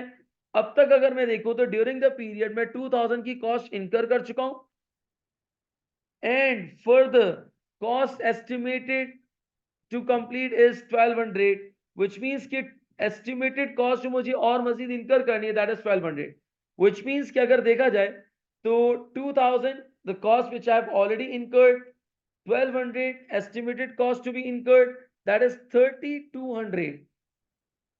3200 की मैं कॉस्ट जो है वो that is the total cost, और अगर मैं इसको लेस करूं तो मुझे पता है कि सिर्फ 1000 का प्रॉफिट आ रहा है, विच मींस कि इट्स अ प्रॉफिटेबल कॉन्ट्रैक्ट। याद रखिएगा इस फर्स्ट स्टेप का आगे चल के कोई काम नहीं है, ये सिर्फ और सिर्फ ये आइडेंटिफिकेशन के लिए था कि whether the contract is profitable और a loss making. It's a profitable contract. Now what's next, अगर तो ये प्रॉफिटेबल कॉन्ट्रैक्ट है तो अब आगे चलेंगे और स्टेप 2 के अंदर हम परसेंटेज ऑफ कंप्लीशन कैलकुलेट करेंगे। सर कैसे कैलकुलेट करेंगे, याद रहे कि अगर आपको यहाँ पर सर्वे और परफॉर्मेंस यानी कि आपको यहाँ पर एक परसेंटेज या कंप्लीशन की सर्टिफिकेशन ऑलरेडी दी हुई है, तो इट मींस कि एग्जामिनर आपसे यही चाह रहा है कि आप यहाँ पर आउटपुट मेथड से परसेंटेज ऑफ कंप्लीशन कैलकुलेट करें, and that is more realistic.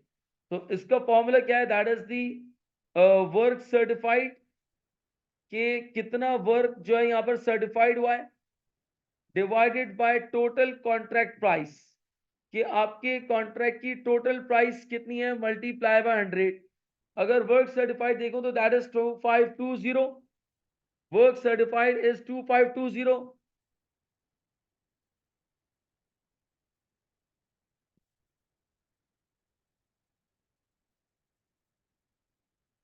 Work certified जो मेरे पास आ रहा है दैट इज 2520, और जो टोटल कॉन्ट्रैक्ट प्राइस है, जो टोटल कॉन्ट्रैक्ट प्राइस है that is 4200 multiply by 100.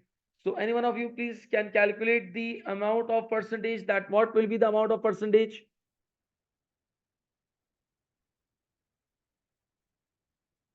2520 divided by 4200 multiplied by 100.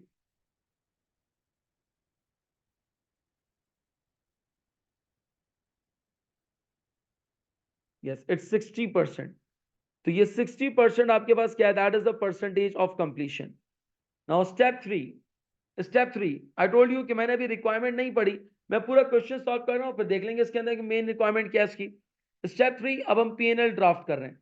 PNL के अंदर सबसे पहले हम ये देखेंगे कि रेवेन्यू रिकॉग्नाइज कितनी है. रेवेन्यू रिकॉग्नाइज करने के लिए contract price multiply by percentage of completion, और कॉन्ट्रैक्ट प्राइस है that is 4200 multiply by 60%, so this will make 2520. that is the revenue recognized. less cost के अंदर हम क्या लेंगे? that is cost incurred to date. cost incurred to date या cost incurred for the year, कि आपने कितनी कॉस्ट इनकर कर दी है. बाय द वे हमने टोटल कॉस्ट जो इस साल इनकर की है that is 2000, 1800 in the last assessment और 200 since the first assessment, which means कि हमने 2000 की कॉस्ट जो है यहाँ पर इनकर की है. बाय दिस हमारे पास यहाँ पर जो डिफरेंस आ रहा है दैट इज 520, और ये जो 520 का जो डिफरेंस है that is known as what? The profit to be recognize या प्रॉफिट रिकॉग्नाइज्ड, कि आपने इतना प्रॉफिट जो है वो रिकॉग्नाइज करना है, दैट इज 520 का प्रॉफिट रिकॉग्नाइज होगा.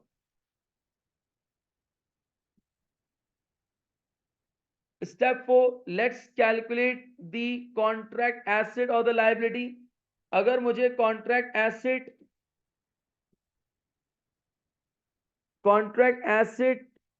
या लायबिलिटी अगर मुझे कैलकुलेट करना है, so how can to calculate it? Number one, मैं इसमें सबसे पहले लूंगा रेवेन्यू रिकॉग्नाइज्ड टिल डेट, कि कितनी रेवेन्यू हमने रिकॉग्नाइज कर ली है. सो रेवेन्यू जो हमने रिकॉग्नाइज किया that is 2520 minus amount invoiced. याद रखिएगा फॉर्मूले के अंदर अमाउंट रिसीव नहीं लेते, अमाउंट इनवॉइस्ड लेते हमेशा. सो अमाउंट इनवॉइस्ड जो आपके पास क्वेश्चन के अंदर गिवन थी that was 2400.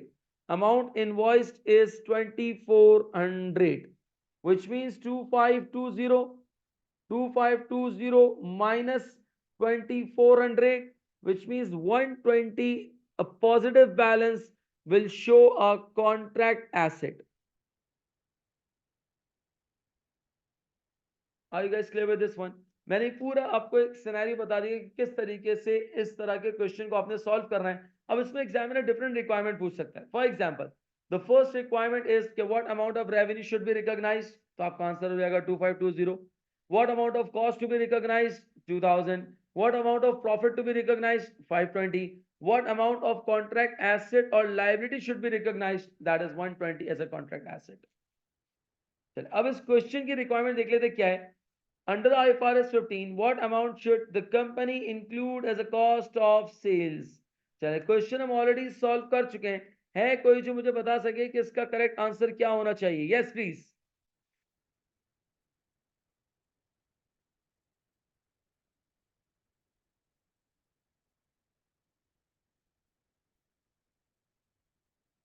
Yes, what should be the answer for this one?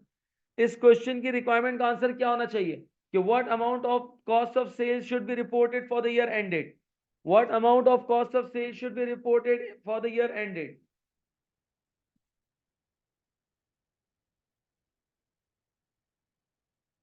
Yes, what should be the answer?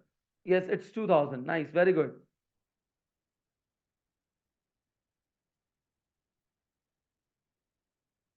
What amount should the company include as a cost of sales?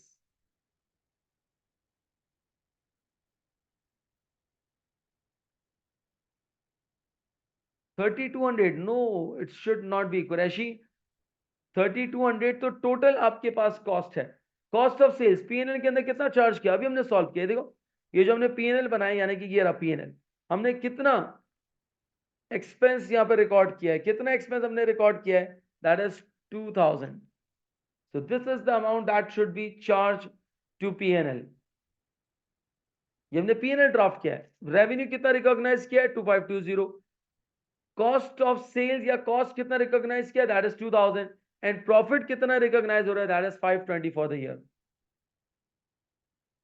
Qureshi, are you clear with this one? Kashif?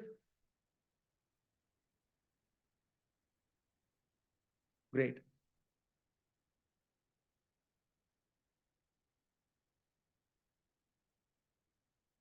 Another question related to IFRS 15.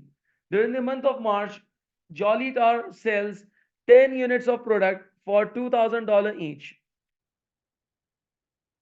which means कि in a month total 10 units sell out कर रहा है and the selling price is $200 each. Sandy Beach Company can claim a 5% prompt payment discount if the invoice is paid within 30 days. अगर 30 days से पे कर देते हैं तो कैश डिस्काउंट या प्रॉम्प्ट पेमेंट डिस्काउंट जो है वो ऑफर किया जा रहा है, that is 5%. Sandy Beach Company has also been subject to the bankruptcy rumors. Oh great. यानी कि कह रहा है कि कस्टमर जो है उसके कुछ बैंक्रप्टसी की न्यूज या रूमर्स जो है वो मार्केट के अंदर जो है वो स्प्रेड कर रही हैं, मार्केट के अंदर जो है वो इस वक्त फ्लोट कर रही हैं. Jolly estimates that there is a 20% probability that the Sandy Beach will not pay for the goods, which means कि 20% चांस है कि कस्टमर पे नहीं करेगा, which means 80% चांस है कि कस्टमर बैंकक्रप्ट नहीं होगा, कस्टमर पे कर देगा, which means 20% चांस है कि आप अमाउंट रिकवर नहीं कर पाएंगे, लेकिन 80% ये चांस है कि आप अमाउंट रिकवर कर पाएंगे. पहले तो मुझे एक बात बताएं कि क्या रेवेन्यू रिकॉग्नाइज होनी चाहिए? Yes everyone.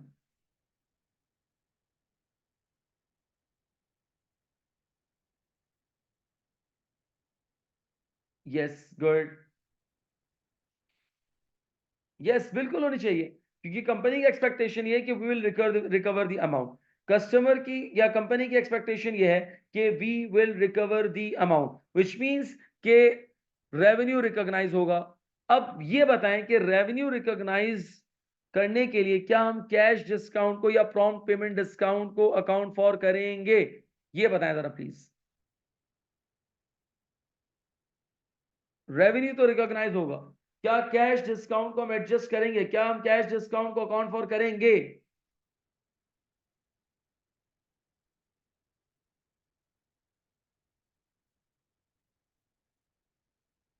Yes anyone else?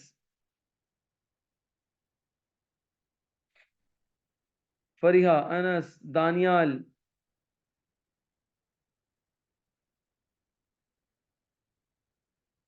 Vivo, Hamza.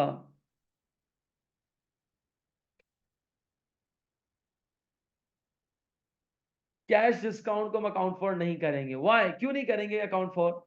Sir देखिए, कैश डिस्काउंट तब अकाउंट फॉर होता अगर कंपनी की एक एक्सपेक्टेशन दी हुई होती कि customer will avail the discount. अभी से उसने इतना दिया हुआ है कि if it is paid with in 30 days so a 5% cash discount will be offered. लेकिन अभी मुझे कंपनी की एक्सपेक्टेशन के बारे में नहीं बताया गया, अभी मुझे कंपनी के एक्सपेक्टेशन के बारे में नहीं बताया गया कि कंपनी क्या कह रही है उसके अंदर, कि क्या कस्टमर कैश डिस्काउंट अवेल करेगा नहीं करेगा. प्लस बैंक्रप्टसी के रिवर्स अलग चल रहे हैं.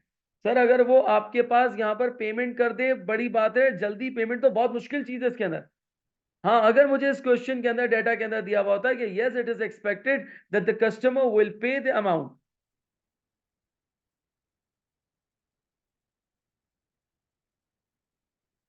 बिल्कुल हम एक्सपेक्ट करते हैं कि हम ये कह सकते हैं कि वो अवेल कर सकता है, लेकिन कोई मुझे हिंट भी तो देना कि अगर मुझे पता हो कि यहाँ पे कहता है कि फॉर एग्जाम्पल कि it is expected that the customer will avail the discount, मुझे नहीं बताया गया, मुझे इस तरह की कोई इंफॉर्मेशन ही दी हुई गूगल, मुझे कोई इंफॉर्मेशन ही नहीं दी हुई, यानी कि मुझे बताया ही नहीं इसके अंदर. फॉर एग्जाम्पल यहाँ पे क्या लिखा हुआ है कि कंपनी यहाँ पे 5% कैश डिस्काउंट ऑफर कर रही है if the invoice is paid with in 30 days. अब आगे कहीं पे भी ये इंफॉर्मेशन नहीं लिखी हुई कि कंपनी या कस्टमर जो है वो 30 डेज में पेमेंट कर देगा. उल्टा ये लिखा हुआ है कि कंपनी के जो कस्टमर है उसके बैंकक्रप्टसी के चांसेस नजर आ रहे हैं, उसके बैंकक्रप्टसी के रूमर्स नजर आ रहे हैं. व्हिच मींस अगर यहाँ पे स्टेटमेंट लिखी हुई होती है इट इज एक्सपेक्टेड दैट, और ये लिखा हुआ होता कि from the previous years experience it is expected, या from the previous years it was expected कि कस्टमर कैश डिस्काउंट अवेल कर लेगा, तो फिर हम उस कैश डिस्काउंट को अकाउंट फॉर करते. एग्जैक्टली यार, अपना नाम बता देना। गूगल गूगल गूगल गूगल कह रहा हूँ, अजीब सा लग रहा है। Can you please let me know your name? बिल्कुल ऐसा ही है, जब तक कि आपके पास क्लियरिफाई ना करें, जब तक के, अब कमर है, जब तक कि आपके पास क्लियरिफाई ना करें, जब तक आपको क्लियरिफाई ना करें, आप डिस्काउंट को यहां पर रिकॉर्ड नहीं करेंगे।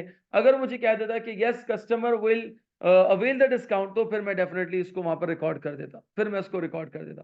खैर, अब अगर मैं देखूं रिक्वायरमेंट क्या है, what amount of revenue should be included in the profit and loss. Bye the way, revenue कितना होगा?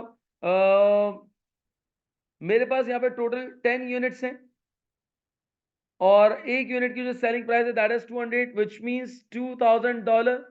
और कैश डिस्काउंट दिया हुआ है, कैश डिस्काउंट फिलहाल अभी हम अकाउंट फॉर नहीं करेंगे। So the revenue that should be recognized, so the revenue that should be recognized is 2000। Are you guys getting this one? Yes. Vivo Y1600 कैसे एस्टिमेट किया तुमने 1600?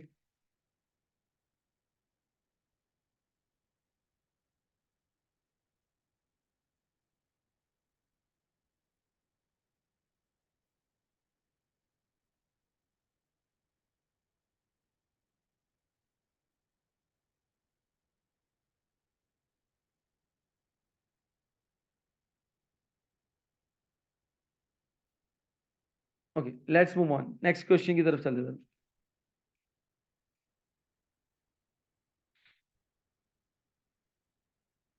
अच्छा, before we move on to that question, थोड़ा सा मैं एक और बता दूं, IFRS 15 के अंदर एक और एरिया को डिस्कस किया गया है, and that area is with related to the agency. अच्छा, एजेंसी के अंदर क्या है कि अगर फॉर एग्जांपल कंपनी खुद गुड सेल आउट कर रही है, तो डेफिनेटली वो अपना रेवेन्यू रिकॉग्नाइज करेगी। फॉर एग्जांपल मैंने $200,000 के गुड सेल आउट किए, so I will be recognising a revenue of $200,000। But what if कि मैं $200,000 के गुड सेल आउट कर रहा हूं, बट ऑन समवंस बिहाफ, किसी और के बिहाफ पे कर रहा हूं, तो क्या अगेन मैं $200,000 की रेवेन्यू रिकॉग्नाइज करूंगा? Now this should not be the case. अब मैं $200,000 की रेवेन्यू रिकॉग्नाइज कर नहीं करूंगा। व्हाई? क्योंकि ये $200,000 की जो रेवेन्यू है, ये मेरी रेवेन्यू नहीं है। This was not my goods, I was selling those goods on someone's behalf, which means कि अब ये जो आपके पास यहां पर रिकॉर्ड करेगा, ये एज अ एजेंट ये सेल कर रहा है। और एजेंसी के केस के अंदर आप टोटल अमाउंट ऑफ सेल्स से रेवेन्यू रिकॉग्नाइज नहीं करते, आप कमीशन के अमाउंट से रेवेन्यू रिकॉग्नाइज करते हैं। I repeat my words. In case of an agency, you never recognize the revenue with the total amount of sales. In case of an agency, you never recognize the revenue with the total amount of sales. Instead, you recognize the revenue with the amount of commission. चलिए, अब इस question को read करते हैं, देखते हैं क्या कह रहा है इसके अंदर। A company which sells photocopying equipments has prepared its draft financial statement for the year ended 30th September 2004. It has included the following transaction in revenue at the stated amount. यानी कि जो अमाउंट दी हुई है उसको उसने revenue पे record कर लिया, यानी कि उसने अपनी रेवेन्यू का पार्ट बना लिया। Which of these would be included in the revenue? आपने ये बताना है कि ये जो चार एग्जांपल्स हैं, इनमें से कौन सी रेवेन्यू उसने बिल्कुल करेक्ट रिकॉर्ड की है, इनमें से कौन सी अमाउंट ऑफ रेवेन्यू जो कि वाकई में एज अ रेवेन्यू रिकॉर्ड होनी चाहिए है। करें जरा, ट्राई करें जरा प्लीज, इसकी ऑप्शंस को रीड करें और बताएं कि इनमें से कौन सी रेवेन्यू। फॉर एग्जांपल मैं ऑप्शन ए पढ़ के बता रहा हूं। कह रहे कंपनी ने क्या किया है कि एजेंसी सेल्स थी of $250,000 on which Repro is entitle to a commission.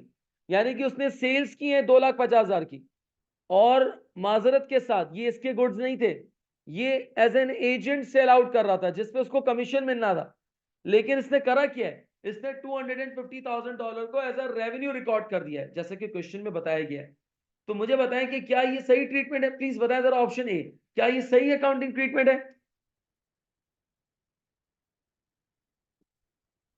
क्या $250,000 एज अ रेवेन्यू ट्रीट करना चाहिए था उसको? नहीं करना चाहिए था, नॉट एट ऑल, बिल्कुल भी नहीं करना चाहिए था। क्यों नहीं करना चाहिए था? क्यों? क्योंकि एज एन एजेंट कर रहा है, और एजेंट कभी भी सेल्स के अमाउंट से रेवेन्यू रिकॉर्ड नहीं करता, वो हमेशा कमीशन के अमाउंट से अपना रेवेन्यू रिकॉर्ड करता है। सो it means that first treatment is incorrect.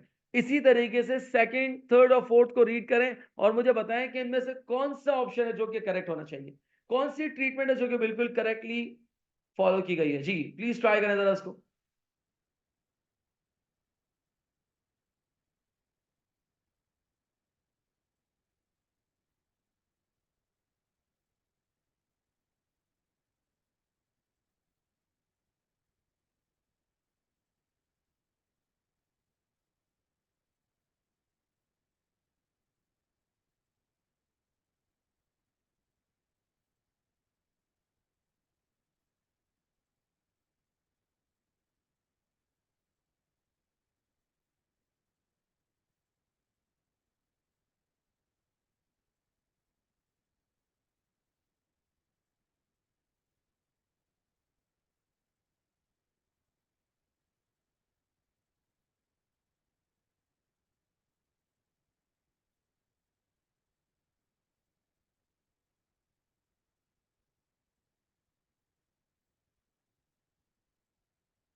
Okay, Daniyal said D correct treatment है। Okay, Qamar C, Qureshi D. Okay, चले पहले डी को डिस्कस करते हैं, पहले डी ऑप्शन को डिस्कस करते हैं।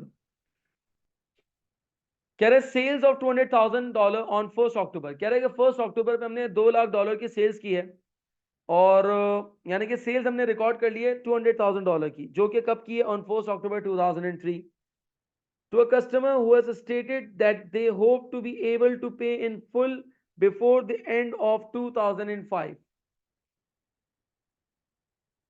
यानी कि sales of $200,000 on 1 October 2003 to a customer who has stated that they hope to be able to pay in full before the end of 2005।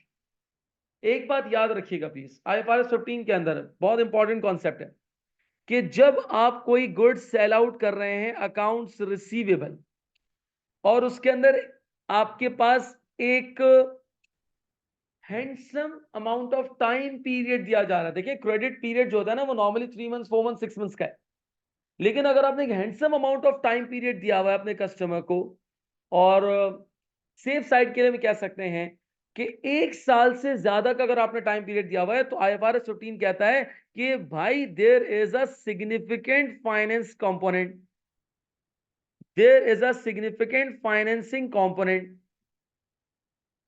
क्या मतलब सिग्निफिकेंट फाइनेंसिंग कंपोनेंट?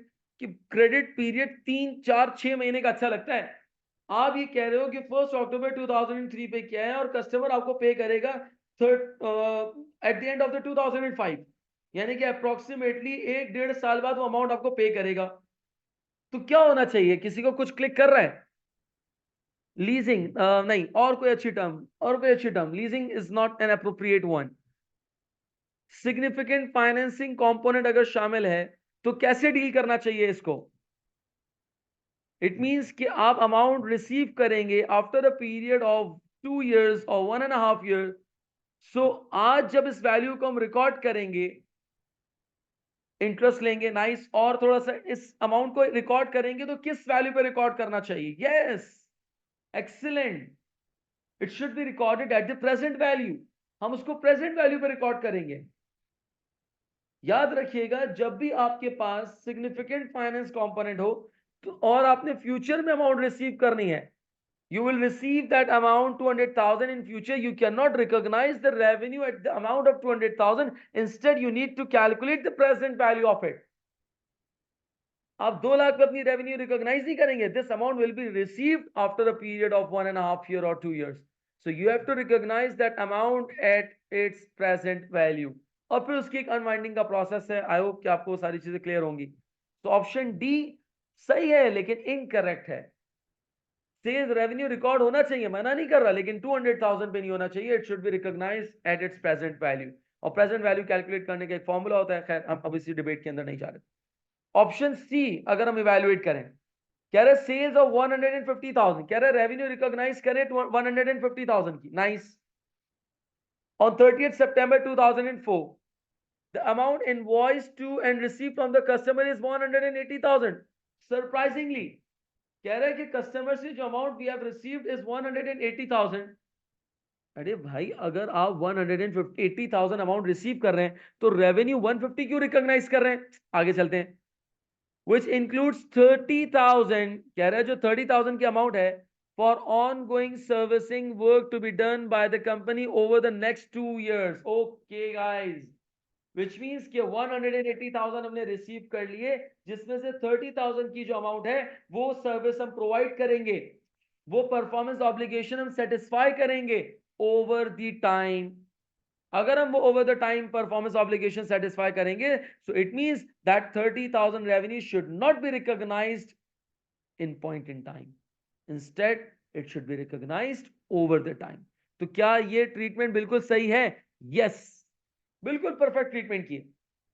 हाँ, अगर वो 180,000 को पूरा रेवेन्यू रिकॉग्नाइज कर देता तो हम कहते हैं यार ये ट्रीटमेंट भी इनकरेक्ट है. क्यों? क्योंकि 180,000 पूरा रेवेन्यू रिकॉग्नाइज नहीं हो सकता. इसमें दो परफॉर्मेंस ऑब्लिगेशन उसने इंक्लूड की हुई हैं. एक वो जो पॉइंट इन टाइम पे सेटिस्फाई कर रहा है, तो वो आपने उसी वक्त रिकॉर्ड कर दिया. और एक 30,000 वो जो 2 सालों में रिकॉग्नाइज होगी, तो मैं 2 years के अंदर उसकी रेवेन्यू को हर साल थोड़ा थोड़ा करके रिकॉग्नाइज करूंगा. Are you guys clear with this one?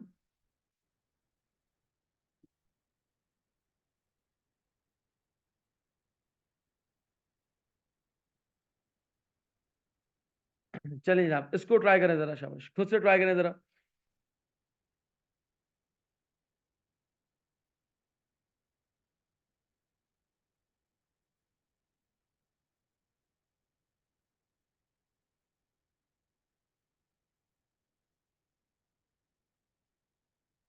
अभी हमने इसकी डिस्कशन की है, अभी अभी हमने इसकी डिस्कशन की है.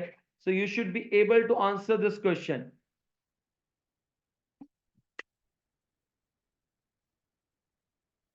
नाइस, वेरी गुड,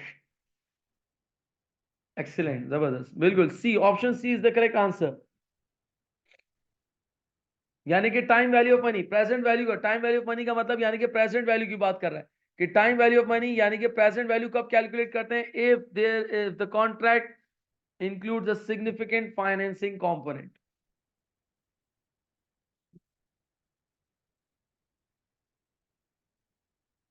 चलें, दिस वन प्लीज, इसको भी ट्राई करें जरा.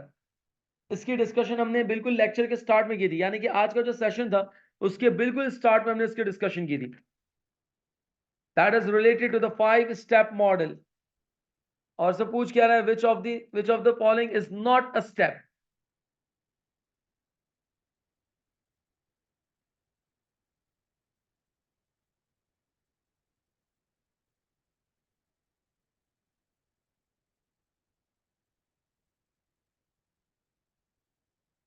Yes, very good, option C is the correct answer. याद रखिएगा, एलोकेशन ऑफ ट्रांजैक्शन प्राइस बिल्कुल है. Identification of the separate performance obligation बिल्कुल ये आपके 5 स्टेप मॉडल का पार्ट है. Determination of the transaction price बिल्कुल है. Sir, recognition of a revenue when the risk and rewards of ownership passes to the customer, not at all. हम revenue recognize कब करते हैं? If the performance obligation is satisfied. Please याद रखिएगा, ये technical बात है. ये परफॉर्मेंस ऑब्लिगेशन इज सेटिस्फाइड, अगर वो पॉइंट इन टाइम पे सेटिस्फाई हो रही है तो उसी वक्त रेवेन्यू रिकॉग्नाइज कर लेंगे. और अगर वो ओवर द टाइम हो रही है तो फिर हम उसको ओवर द टाइम पे उस रेवेन्यू को रिकॉग्नाइज करेंगे. ये टेक्निकल टर्म याद रखिएगा प्लीज.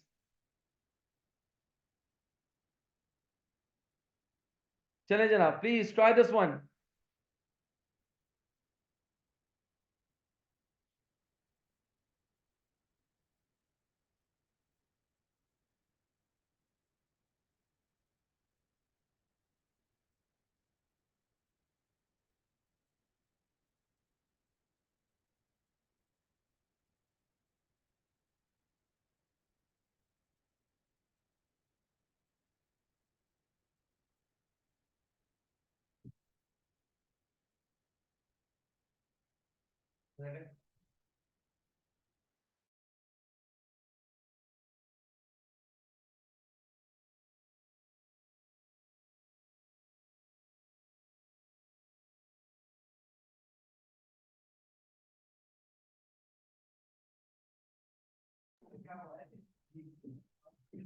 ग्रेट।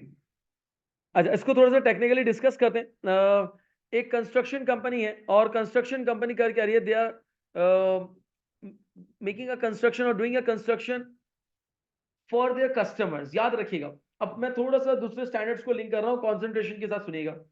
फॉर एग्जाम्पल, मैं बिल्डिंग कंस्ट्रक्ट कर रहा हूँ। क्या करेंगे सर, मैं बिल्डिंग कंस्ट्रक्ट कर रहा हूँ और मैं यहाँ पर वेयर हाउस बनाऊंगा, गुड्स को डिलीवर करूंगा, मैं यहाँ पर फैक्ट्री बनाऊंगा, मैं यहाँ पर प्रोडक्शन करूंगा। मुझे बताएं ये बिल्डिंग किस स्टैंडर्ड में फॉल कर रही है, ये बिल्डिंग किस स्टैंडर्ड में फॉल कर रही है? प्लीज मुझे पार्टिसिपेट कीजिएगा जरा।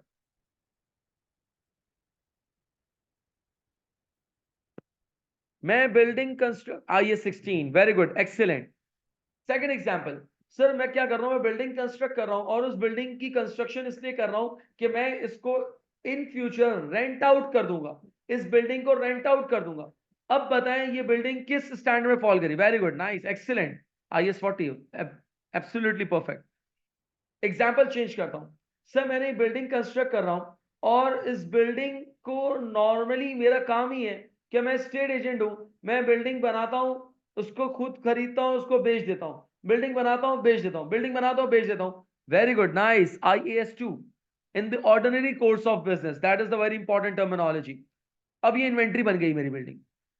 एग्जाम्पल चेंज करता हूं, सर मैं बिल्डिंग कस्टमर्स के ऑर्डर पे बनाता हूं, कस्टमर मुझे ऑर्डर देते हैं, मुझे कस्टमर ने ऑर्डर दिया, मैं कंस्ट्रक्शन का काम करता हूं, मैं कंस्ट्रक्शन की बिल्डिंग बनाई और मैंने कस्टमर को हैंडओवर कर दिया, मैं उनके बिहाफ पे बिल्डिंग कंस्ट्रक्ट कर रहा हूं, मैं कस्टमर के बिहाफ पे बिल्डिंग कंस्ट्रक्ट कर रहा हूं। मैं अपना वेयरहाउस नहीं खोलूंगा, मैं अपना गोडाउन नहीं खोलूंगा, मैं वह प्रोडक्शन नहीं करूंगा, मैं इसको रेंट पे नहीं दूंगा।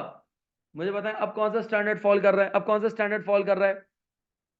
मैं बिल्डिंग कंस्ट्रक्ट कर रहा हूं on behalf of the customer, yes, इस IFRS 15, not 5। Daniyal please make it correct. IFRS 15 जो हम स्टैंडर्ड अभी पढ़ रहे हैं, कि हम यहाँ पर कंस्ट्रक्शन कॉन्ट्रैक्ट में कर क्या रहे हैं, कि हम यहाँ पर कंस्ट्रक्शन कर रहे हैं on behalf of the customers, कि कस्टमर के साथ एक कॉन्ट्रैक्ट प्राइस हमारी अग्रीड हो जाती है कि हम इस प्राइस पे आपको ये बिल्डिंग, ये आपको प्रोजेक्ट कंस्ट्रक्ट करके देंगे। So it means it's a construction contract, that is IFRS 15। याद रखिएगा, अगर ये IFRS 15 है तो अब ये बिल्डिंग मेरी प्रॉपर्टी प्लान एंड इक्विपमेंट नहीं है, ये बिल्डिंग मेरी प्रॉपर्टी प्लान एंड इक्विपमेंट नहीं होनी चाहिए। अब यहाँ पे क्या कह रहा है, which of the following asset would not be recognize, क्या रिकॉग्नाइज नहीं होगा? तो सर यहाँ पे property plan and equipment recognize नहीं हो सकता। कॉन्ट्रैक्ट एसेट आ सकता है, बिल्कुल, अभी हमने कैलकुलेट किया। इन्वेंट्री हाँ हो सकता है कि रॉ मटेरियल, सीमेंट, आयरन मेरे पास कुछ मौजूद हो, इन्वेंट्री आ सकती है। इसी तरीके से रिसीवेबल आ सकता है, बिल्कुल आ सकता है। अगर फॉर एग्जाम्पल मेरा कॉन्ट्रैक्ट एसेट है 10 मिलियन का, जिसमें से कस्टमर ने मुझे लेट से 8 मिलियन पे कर दिए, तो बाकी का जो 2 मिलियन है वो मेरा अकाउंट रिसीवेबल जनरेट कर देगा।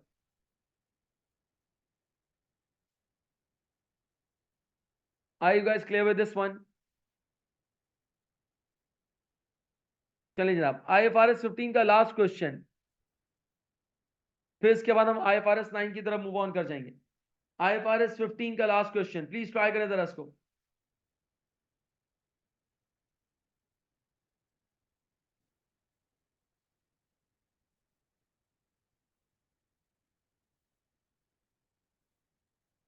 अच्छा, थोड़ा सा मैं इसको एक्सप्लेन कर दूं कि ये है क्या हमारे पास।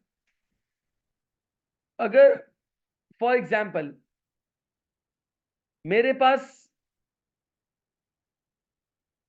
एक रीपर्चेस एग्रीमेंट है, अब रीपर्चेस के बारे में IFRS 15 ने क्या समझाया, कि फॉर एग्जाम्पल कि आपने एक एसेट पहले सेल आउट किया कैश पे, sale on cash, which means कि आपने एक अमाउंट रिसीव कर ली। अब आपने एसेट तो सेल आउट कर दिया, कैश आपने रिसीव कर लिया, लेकिन अब उस कैश का आप करेंगे क्या जब वो एसेट ही आपके पास नहीं है? यानी कि सेल ऑफ एसेट, आपने एसेट बेच दिया लेकिन अब आपके पास एसेट ही नहीं है, तो उस कैश का करेंगे क्या, प्रोडक्शन कैसे करेंगे? तो फिर आपने करा क्या, आपने अगेन सेम एसेट आपने परचेज किया, purchase of asset, but this time it was purchase on credit, it was purchase on credit. यानी कि अब आपने ये एसेट जो परचेज किया है ये ऑन क्रेडिट पे परचेज किया है, इट मींस कि you will pay the amount later on. मतलब एक तरह का एक एग्रीमेंट आपने साइन किया। First you sold out the asset, इससे हुआ क्या, कैश आपके पास आ गया। फिर आपने एसेट रीपरचेज कर लिया, रीपरचेज कर लिया ऑन क्रेडिट, इससे हुआ क्या कि एसेट भी आपके पास वापस आ गया, नाउ कैश भी है रॉ मटेरियल खरीदने के लिए, एसेट भी है प्रोडक्शन के लिए। अब IFRS 15 इसके ऊपर अपनी एक मीनिंगफुल इनसाइट ये देता है कि अगर ये जो आपने रीपरचेज किया है, ये जो आपने रीपरचेज किया है, if that repurchase price, if that repurchase price is more than the original selling price, more than the original selling price, अगर ये आपकी ओरिजिनल सेलिंग प्राइस से ज्यादा है, if that repurchase price is more than the original selling price, for example आपने cell किया था 100 million का और आपने रीपरचेज किया है ऑन क्रेडिट पे, आपने 120 पे रीपरचेज किया है, equals to or more than the equals to or more than the original selling price, original selling price जितनी अमाउंट है उससे ज्यादा है, तो फिर IFRS 15 कहता है कि this whole transaction should be treated as a loan transaction, कि ये आपने बेसिकली एक तरह से उधार लिया है, कर्जा लिया है। इट मींस कि जो 120,000 आपके पास आ रहे हैं या 120 मिलियन आपके पास यहां पर आ रहे हैं, तो ये जो बैंक आपके पास डेबिट हो रहा है 120 million, this should be treated as a loan transaction. ये आपका लोन ट्रांजैक्शन है, यानी कि इसको आप लोन पेबल के तौर पे क्रेडिट करेंगे कि आपने लोन अमाउंट पे करना है ऑफ 120 मिलियन। बट अगर that repurchase price is below the original selling price, mark my words, अभी मैं फिलहाल उसकी डिटेल डिस्कशन नहीं कर रहा, अगर तो repurchase price below the original selling price है, तो this should be treated as a lease transaction, फिर हम उसको लीज ट्रांजैक्शन, इसको सेल एंड लीज बैक कहा जाएगा। खैर अभी वो हमारी डिस्कशन का पार्ट नहीं है। Yes, very good Vivo. चले अब आप इस क्वेश्चन को सॉल्व करो, मुझे इसका करेक्ट आंसर बताएं जरा।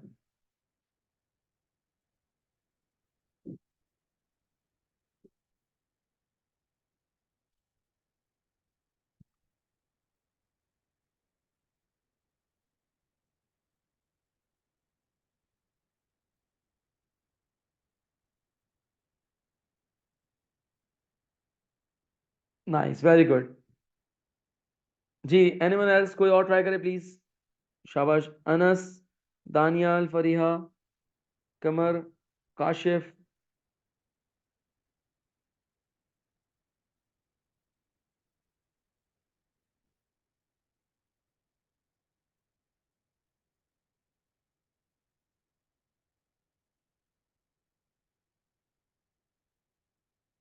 Very good. No no no no, Qamar तुमने क्वेश्चन सही रीड नहीं किया। Contract by sale of a mining equipment आपने सेल की है, that is the original selling price is 350,000। Under the terms of the contract company has an option to repurchase the equipment for 3,85,000, which means कि आप इसको repurchase करेंगे at a price of 3,85,000। अभी मैंने discuss किया कि if the repurchase price is equal or more than the original selling price, so this should be treated as a liability, this should be treated as a loan transaction, it's a loan transaction. Kamar, are you clear with this one? It's okay, great. So this was from the IFRS 15. Let's move on to the IFRS 9. कुछ questions हम थोड़े IFRS 9 की practice करते हैं और देखते हैं कि IFRS 9 क्या है। अच्छा, बेसिकली IFRS 9 जो है वो डील करता है विद द फाइनेंशियल इंस्ट्रूमेंट्स, और financial instrument is one of the most important standard with respect to paper point of view. और इसके अंदर डिफरेंट चीजें यहाँ पर डिस्कस की गई हैं, लाइक फाइनेंशियल एसेट के बारे में बताया गया है कि फाइनेंशियल एसेट क्या है। Financial asset is like an investment जो कि आप कर रहे हैं या तो इक्विटी के अंदर या फिर डेट के अंदर। इक्विटी के अंदर अगर इन्वेस्टमेंट करते हैं तो उसको मेजर करने के लिए दो मेथड्स हैं, that is fair value through PNL और the fair value through OCI. Debt instrument में अगर इन्वेस्टमेंट करते हैं तो उसके लिए तीन है, amortise cost, fair value through PNL and fair value through OCI, जिसमें ज्यादा इंपॉर्टेंट जो है that is the amortised cost. Financial liability which means कि आप बॉन्ड्स, डिबेंचर्स, लोन नोट्स अगर आप इश्यू कर रहे हैं तो उसको मेजर करने के लिए एमोटाइज कॉस्ट मेथड है जो कि आप यूज करते हैं। इसके अलावा एक और चीज है उसके अंदर, that is the convertible bonds. Convertible bonds क्या है कि अगर आपने कोई for example bonds debentures issue किए हैं and that has an option, यानी कि अगर आपने कोई बॉन्ड इश्यू किया है और जिसके अंदर एक ऑप्शन अवेलेबल है, जिसके अंदर एक ऑप्शन अवेलेबल है कि अगर इन्वेस्टर चाहे तो eight the end of the year 3, let's say maturity year है आपके पास, ईयर 3 के एंड पे या तो वो उसको कैश में कन्वर्ट करवा लें या फिर उसको शेयर्स में कन्वर्ट करवा लें, यानी कि दोनों ऑप्शंस अवेलेबल है, या तो कैश में कन्वर्ट करा लें या फिर उसको शेयर्स में कन्वर्ट करा लें। तो अब इसके लिए करेंगे क्या? तो अब जब ये सिचुएशन है और आज ईयर 1 पे अगर मुझे उस बॉन्ड से रिलेटेड अमाउंट रिसीव हो रही है, लेट्स से 500,000, अब एक प्रॉब्लम ये है कि मैं इस 500,000 को एज अ डेट यानी कि लायबिलिटी रिकॉर्ड करूं या एज एन इक्विटी यानी कि ऑर्डिनरी शेयर कैपिटल रिकॉर्ड करूं। क्यों कंफ्यूजन इसलिए है क्योंकि इसकी मेच्योरिटी पे दोनों ऑप्शंस अवेलेबल हैं, either I will have to pay the amount of cash or I have to pay or to issue the shares। अब अगर ये कंफ्यूजन है तो मैं कैश अगर पे करता हूं तो it should be a liability, debt record होना चाहिए, और अगर शेयर इश्यू करता हूं it should be treated as an equity, ordinary share capital record होना चाहिए, but this will be decided after the period of 3 years. तो आज हम करें क्या? तो आज के लिए IFRS 9 ये कहता है आप स्प्लिट अकाउंटिंग यूज करें। So first important point that you need to remember कि कन्वर्टेबल बॉन्ड, इस बॉन्ड को कन्वर्टेबल बॉन्ड कहा जाता है। क्यों कन्वर्टेबल बॉन्ड कहा जाता है? Because that has the potential to be converted into shares, इसके अंदर एक पोटेंशियल मौजूद है इसके अंदर है, तो इसके लिए आप स्प्लिट अकाउंटिंग यूज करेंगे। Bye the way split accounting में करते क्या है? स्प्लिट अकाउंटिंग के अंदर इनिशियल रिकॉग्निशन में, इनिशियल रिकॉग्निशन में हम दोनों चीजें रिकॉर्ड करते हैं, कुछ पोर्शन हम इक्विटी का रिकॉर्ड करते हैं और कुछ पोर्शन हम डेट का रिकॉर्ड करेंगे, यानी कि कुछ इक्विटी के अंदर अमाउंट रिकॉर्ड की जाएगी, कुछ डेट के अंदर।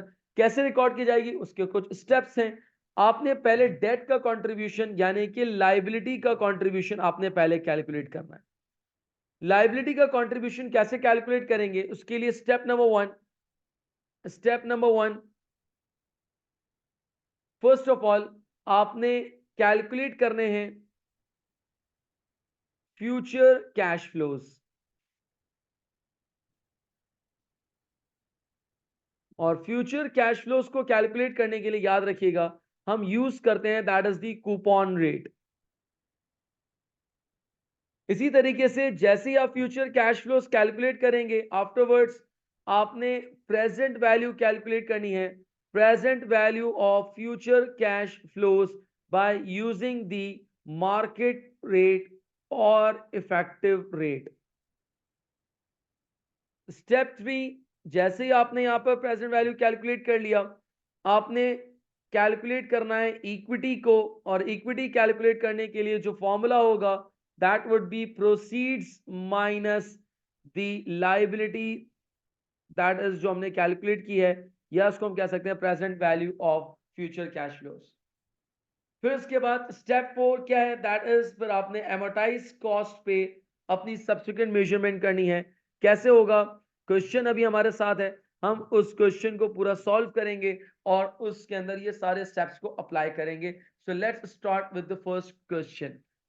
On 1st January 2002 company issued 2 million 8% convertible debts at par, यानी कि कंपनी ने यहाँ पर 2 मिलियन के डेट किए हैं और कन्वर्टेबल डेट्स हैं, तो इट मींस के कन्वर्टेबल बॉन्ड या कन्वर्टेबल डिबेंचर्स या कन्वर्टेबल डेट आपके पास यहाँ पर उसकी ट्रीटमेंट अप्लाई करनी पड़ेगी। 8% क्या है? That is the coupon rate. याद रखिएगा जब भी आपके पास ये परसेंटेज बॉन्ड के साथ लिखी हुई है तो it means it's basically a coupon rate. The debt is repayable और convertible at a premium of 20%। Sir ये आपके पास क्या दे रहा है? ये आपको यहाँ पर रीपेबल की अमाउंट दे रहा है, which means it is the redeemable value. और याद रखिएगा जनरली स्पीकिंग कि रिडीमेबल वैल्यू का एज सच कोई काम नहीं होता, लेकिन ये आपके पास रिडीमेबल वैल्यू की अमाउंट आपके पास यहाँ पर गिवन है। The effective rate is debt is percent, यानी कि इफेक्टिव रेट आपके पास 12% दे रहा है।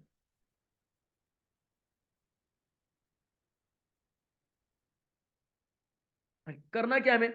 What is the amount of finance charge of element profit and loss for the year ended 31st December 2003? यानी कि हमें यहाँ पे फाइनेंस कॉस्ट कैलकुलेट करनी है 2003 के एंड पे। याद रहे कन्वर्टेबल बॉन्ड इश्यू किए 1 जनवरी 2002 पे, it means 2002 and 2003। Year two की फाइनेंस कॉस्ट मांग रहा है, ईयर टू की फाइनेंस कॉस्ट यहां पर डिमांड कर रहा है। इसका मतलब मुझे सिर्फ फाइनेंस कॉस्ट की अमाउंट कैलकुलेट करनी है। फर्स्ट आप लोग पहले ट्राई करें, जो नॉलेज आपके पास है, जो आपके पास नॉलेज है उसकी बेसिस पे ट्राई करें, फिर मैं इस क्वेश्चन को आपके साथ अटेम्प्ट करता हूं। प्लीज ट्राई करें, जरा फाइनेंस कॉस्ट की वैल्यू को कैलकुलेट करने की कोशिश करें जरा।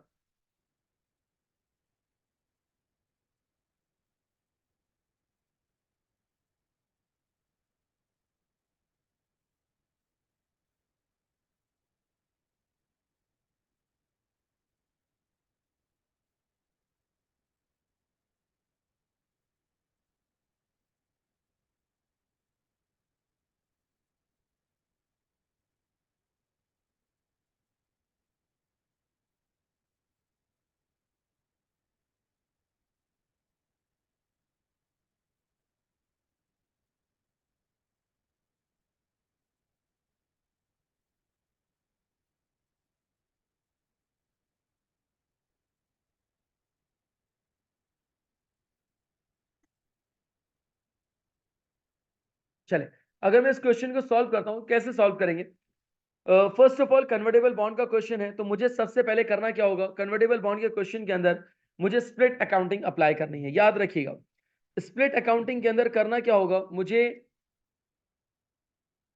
स्प्लिट अकाउंटिंग के अंदर मुझे करना ये होगा कि मुझे टोटल रिसिट्स को दो हिस्सों में तोड़ना है।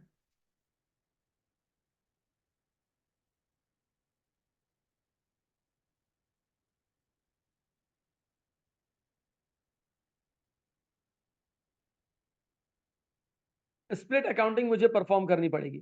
स्प्लिट अकाउंटिंग कैसे परफॉर्म करेंगे कि जो आपके पास टोटल रिसिट आ रहा है, जो टोटल रिसिट आ रहा है, उस टोटल रिसिट को मुझे दो हिस्सों में तोड़ना पड़ेगा। Number one the debt and the second one is the equity. दो हिस्सों में मुझे उसको ब्रेक डाउन करना पड़ेगा। अच्छा, अब कैसे करेंगे इसको ब्रेक डाउन? किस तरीके से ब्रेक डाउन करेंगे, आया जरा इसको देखते हैं हम। मेरे पास 2 मिलियन की अमाउंट यहाँ पर गिवन है, 2 मिलियन की अमाउंट मेरे पास यहाँ पर गिवन है। सबसे पहले मैं करूंगा क्या कि ईयर यानी कि मुझे फ्यूचर कैश फ्लोज देखने हैं, year 1, year 2, year 3 and year 4।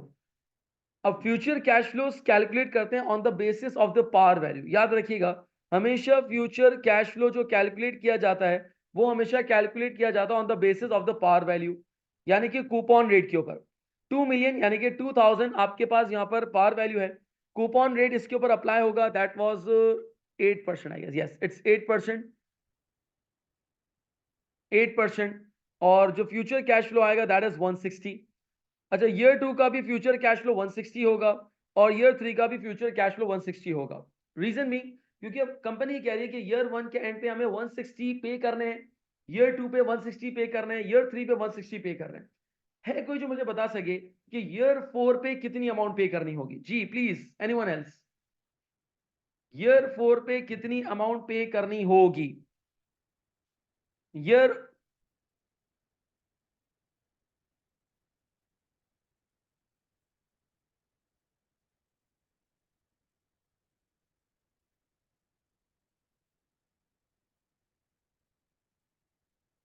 नहीं, अब सुनिएगा जरा प्लीज गौर से, सुनिएगा जरा। देखिए, जो आप लोग आंसर्स दे रहे हैं यानी कि आपने करा गया 2000 प्लस 160 कर दिया आपने, परफेक्टली फाइन। लेकिन ये कब करते? अगर मुझे उसने यहां पर रिडीमेबल वैल्यू ना दी हुई होती, अगर उसने मुझे रिडीमेबल वैल्यू ना दी हुई होती। यहां पर इस क्वेश्चन के अंदर कह रहा है कि the debt is repayable at a premium of 20%, यानी कि मुझे रिडीमेबल वैल्यू दे रहा है। इफ यू रिमेंबर, जब मैं क्लास के अंदर प्रैक्टिस करवाता हूं तो मैं कहता हूं कि लास्ट ईयर की जो पेमेंट होती है उसमें दो चीजें शामिल होती हैं। नंबर वन, एक तो कूपन अमाउंट शामिल होता है और दूसरा रिडीमेबल वैल्यू शामिल होती है। अब अगर क्वेश्चन के अंदर रिडीमेबल वैल्यू ना दी हुई हो तो फिर हमारी अजम्पशन ये होती है कि जो प्रिंसिपल है प्लस कूपन, यानी कि जो प्रिंसिपल अमाउंट इन्वेस्टर ने दिया था दैट इज 2000 और जो कूपन है दैट इज 160, तो 2000 प्लस 160। लेकिन यहां पर तो मुझे रिडीमेबल वैल्यू खुद बता रहा है और कितना बता रहा है, दैट इज ए 20% प्रीमियम। तो 2000 का 20% अगर हम निकालें तो दैट इज 400, तो विच मींस कि जो रिडीमेबल वैल्यू है दैट इज 2400।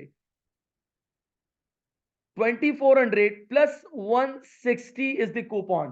तो इट मींस कि लास्ट ईयर में जो अमाउंट पे होगी दैट इज 2560। लास्ट ईयर में जो अमाउंट पे होगी दैट वुड बी 2560। ये क्या है, that is a future cash flows.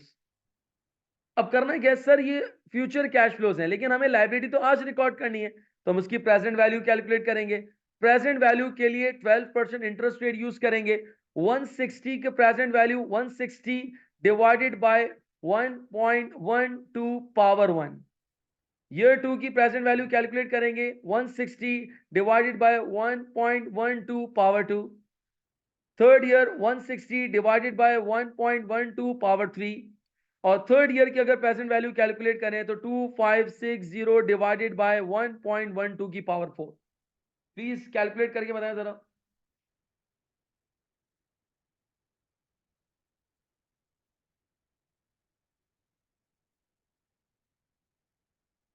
Can anyone please मुझे प्रेजेंट वैल्यूज कैलकुलेट करके बताएं जरा।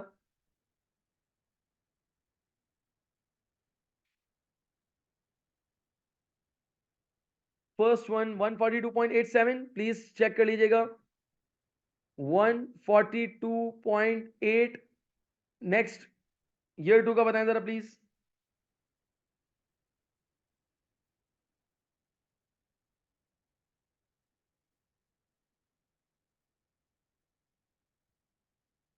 127.5। ओके,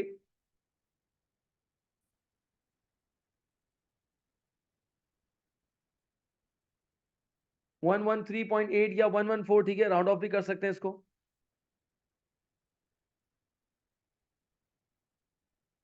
एंड लास्ट वन की बताइएगा जरा प्लीज।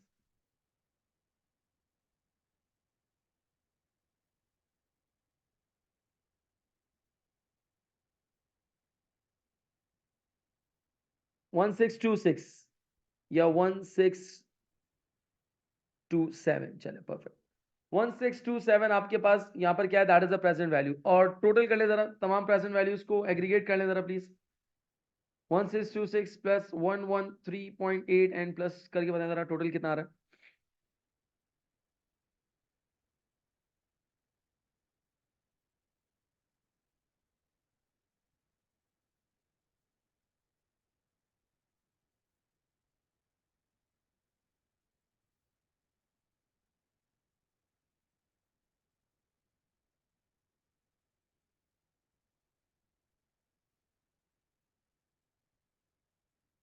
जी टोटल कितना आ रहा है, 2011।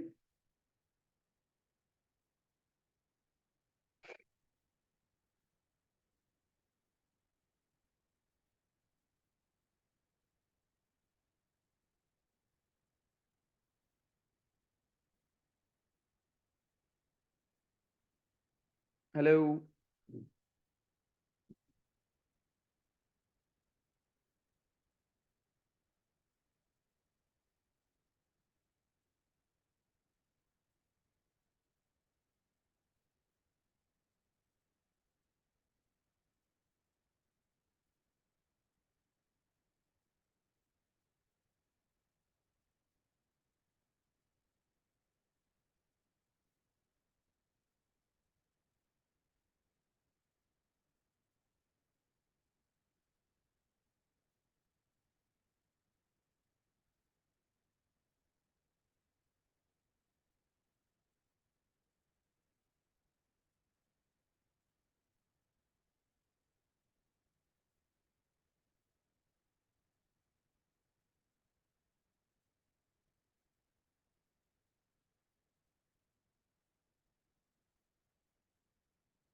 जी 2011 आपके पास आ रहा है, यही आंसर है, प्लीज कंफर्म कर दीजिएगा।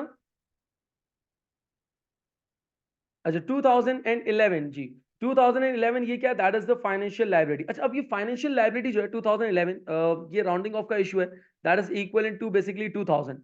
ये 2000 है, बेसिकली राउंडिंग ऑफ का इशू है, 11 रुपए जो आपके पास डिफरेंस आ रहा है, इट्स बेसिकली द 2000। अब अगर मैं प्रोसीड्स देखूं तो मेरे पास प्रोसीड्स कितनी आ रही है, हमारे पास प्रोसीड्स कितनी आ रही है, मेरे पास प्रोसीड्स कितनी आ रही है, दैट इज 2000, व्हिच मींस कि अगर देखा जाए तो यहां पर आपके पास क्या कह रहा है कि प्रोसीड्स 2000 है, व्हिच मींस कि फाइनेंशियल लायबिलिटी 2000 है, तो इक्विटी का कंट्रीब्यूशन, इक्विटी का प्रोपोर्शन कितना दे रहे हैं मेरे पास, 0।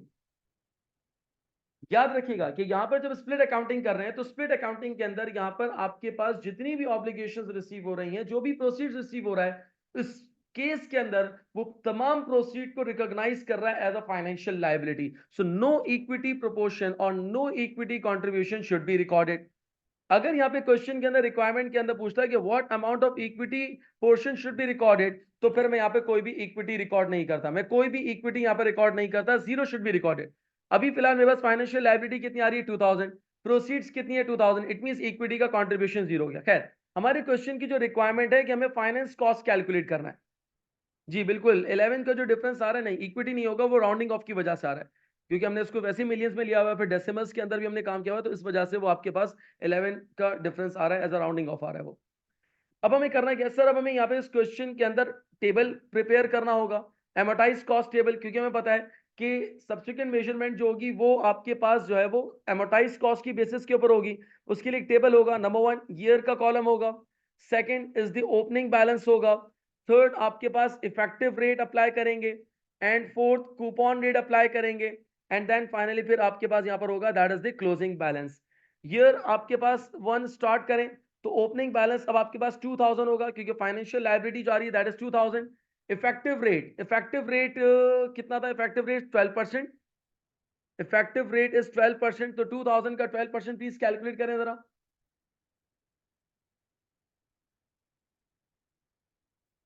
240, 240, एंड कूपन रेट जो आपके पास आ रहा है that is 8%, and coupon rate is always applied on the par value, और पार वैल्यू 2000 है, 2000 के ऊपर 8% अप्लाई करें, that is 160। Yes. So closing balance बताया जरा, 2000 plus 240 minus 160 is equal to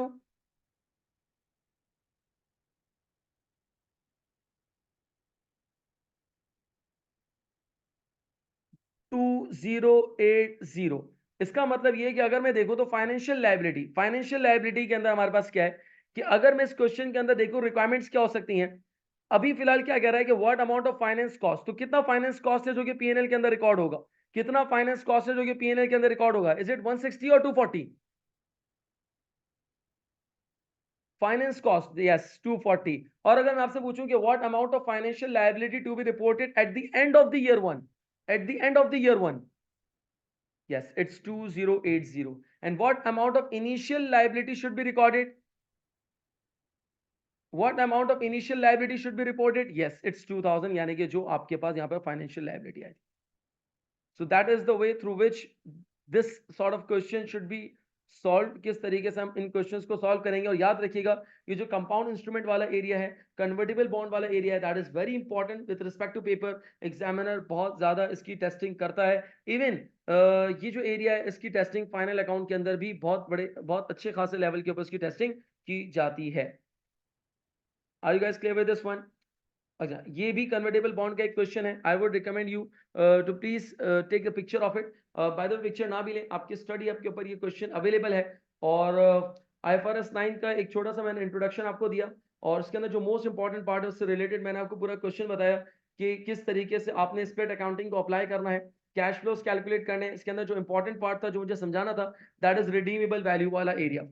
यानी कि अगर आपको क्वेश्चन के अंदर रिडीमेबल वैल्यू दी भी हो तो फिर लास्ट ईयर के अंदर हम 2000 यानी कि प्रिंसिपल या पार वैल्यू प्लस कूपन नहीं करेंगे, बल्कि रिडीमेबल वैल्यू प्लस कूपन करेंगे, एंड देन फिर हम उसकी प्रेजेंट वैल्यू को कैलकुलेट करेंगे। One more thing that comes to the light कि इक्विटी का बैलेंस जीरो भी हो सकता है, क्योंकि जो आपने अमाउंट रिसीव किया वो पूरा आप as a financial liability record कर रहे हैं। So none of the equity portion should be recorded. और फिर उसके हमने फाइनेंस कॉस्ट को देखा कि किस तरीके से आप इसको कैलकुलेट कर सकते हैं। आप इस क्वेश्चन का स्क्रीनशॉट ले लें, you can try at your own. इसको प्लीज अपने पास ट्राई कीजिएगा इस क्वेश्चन को।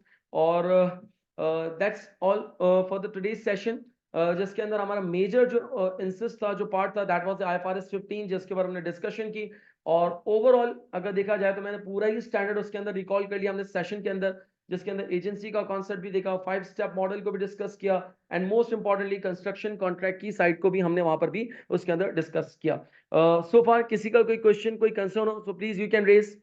किसी का कोई क्वेश्चन हो, please, if you have any question or concerns, please do let me know.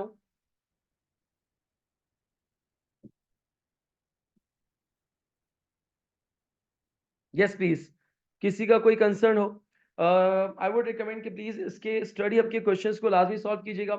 Although मैंने IFRS 15 के सारे क्वेश्चंस आपको करा दिए, लेकिन IFRS 9 के कुछ क्वेश्चंस हैं जो कि हैं स्टडी अप पे, तो आप उसको लाजमी ट्राई कीजिएगा। और प्लस इसके अलावा जो बीपीपी और कैप्लान के किट के क्वेश्चंस हैं उसको भी प्लीज लाजमी ट्राई करें। इन द मीनवाइल अगर कोई प्रॉब्लम है, कोई कंफ्यूजन है, so please just let me know, we can have a discussion on those particular questions. Are we guys clear on this one please? किसी का कोई कंसर्न, कोई क्वेश्चन?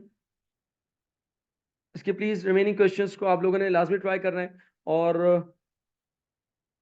वन मोर थिंग, एक चीज इसके अंदर कि मैं जो मेरी कंपाइल्ड बुक है जिसके अंदर IFRS 9 के एंड पर, IFRS 9 के एंड पे एक फाइनल अकाउंट का क्वेश्चन है, प्लीज उस क्वेश्चन को लाजमी ट्राई करें और उसको एक्सेल पे प्रैक्टिस करने की कोशिश करें।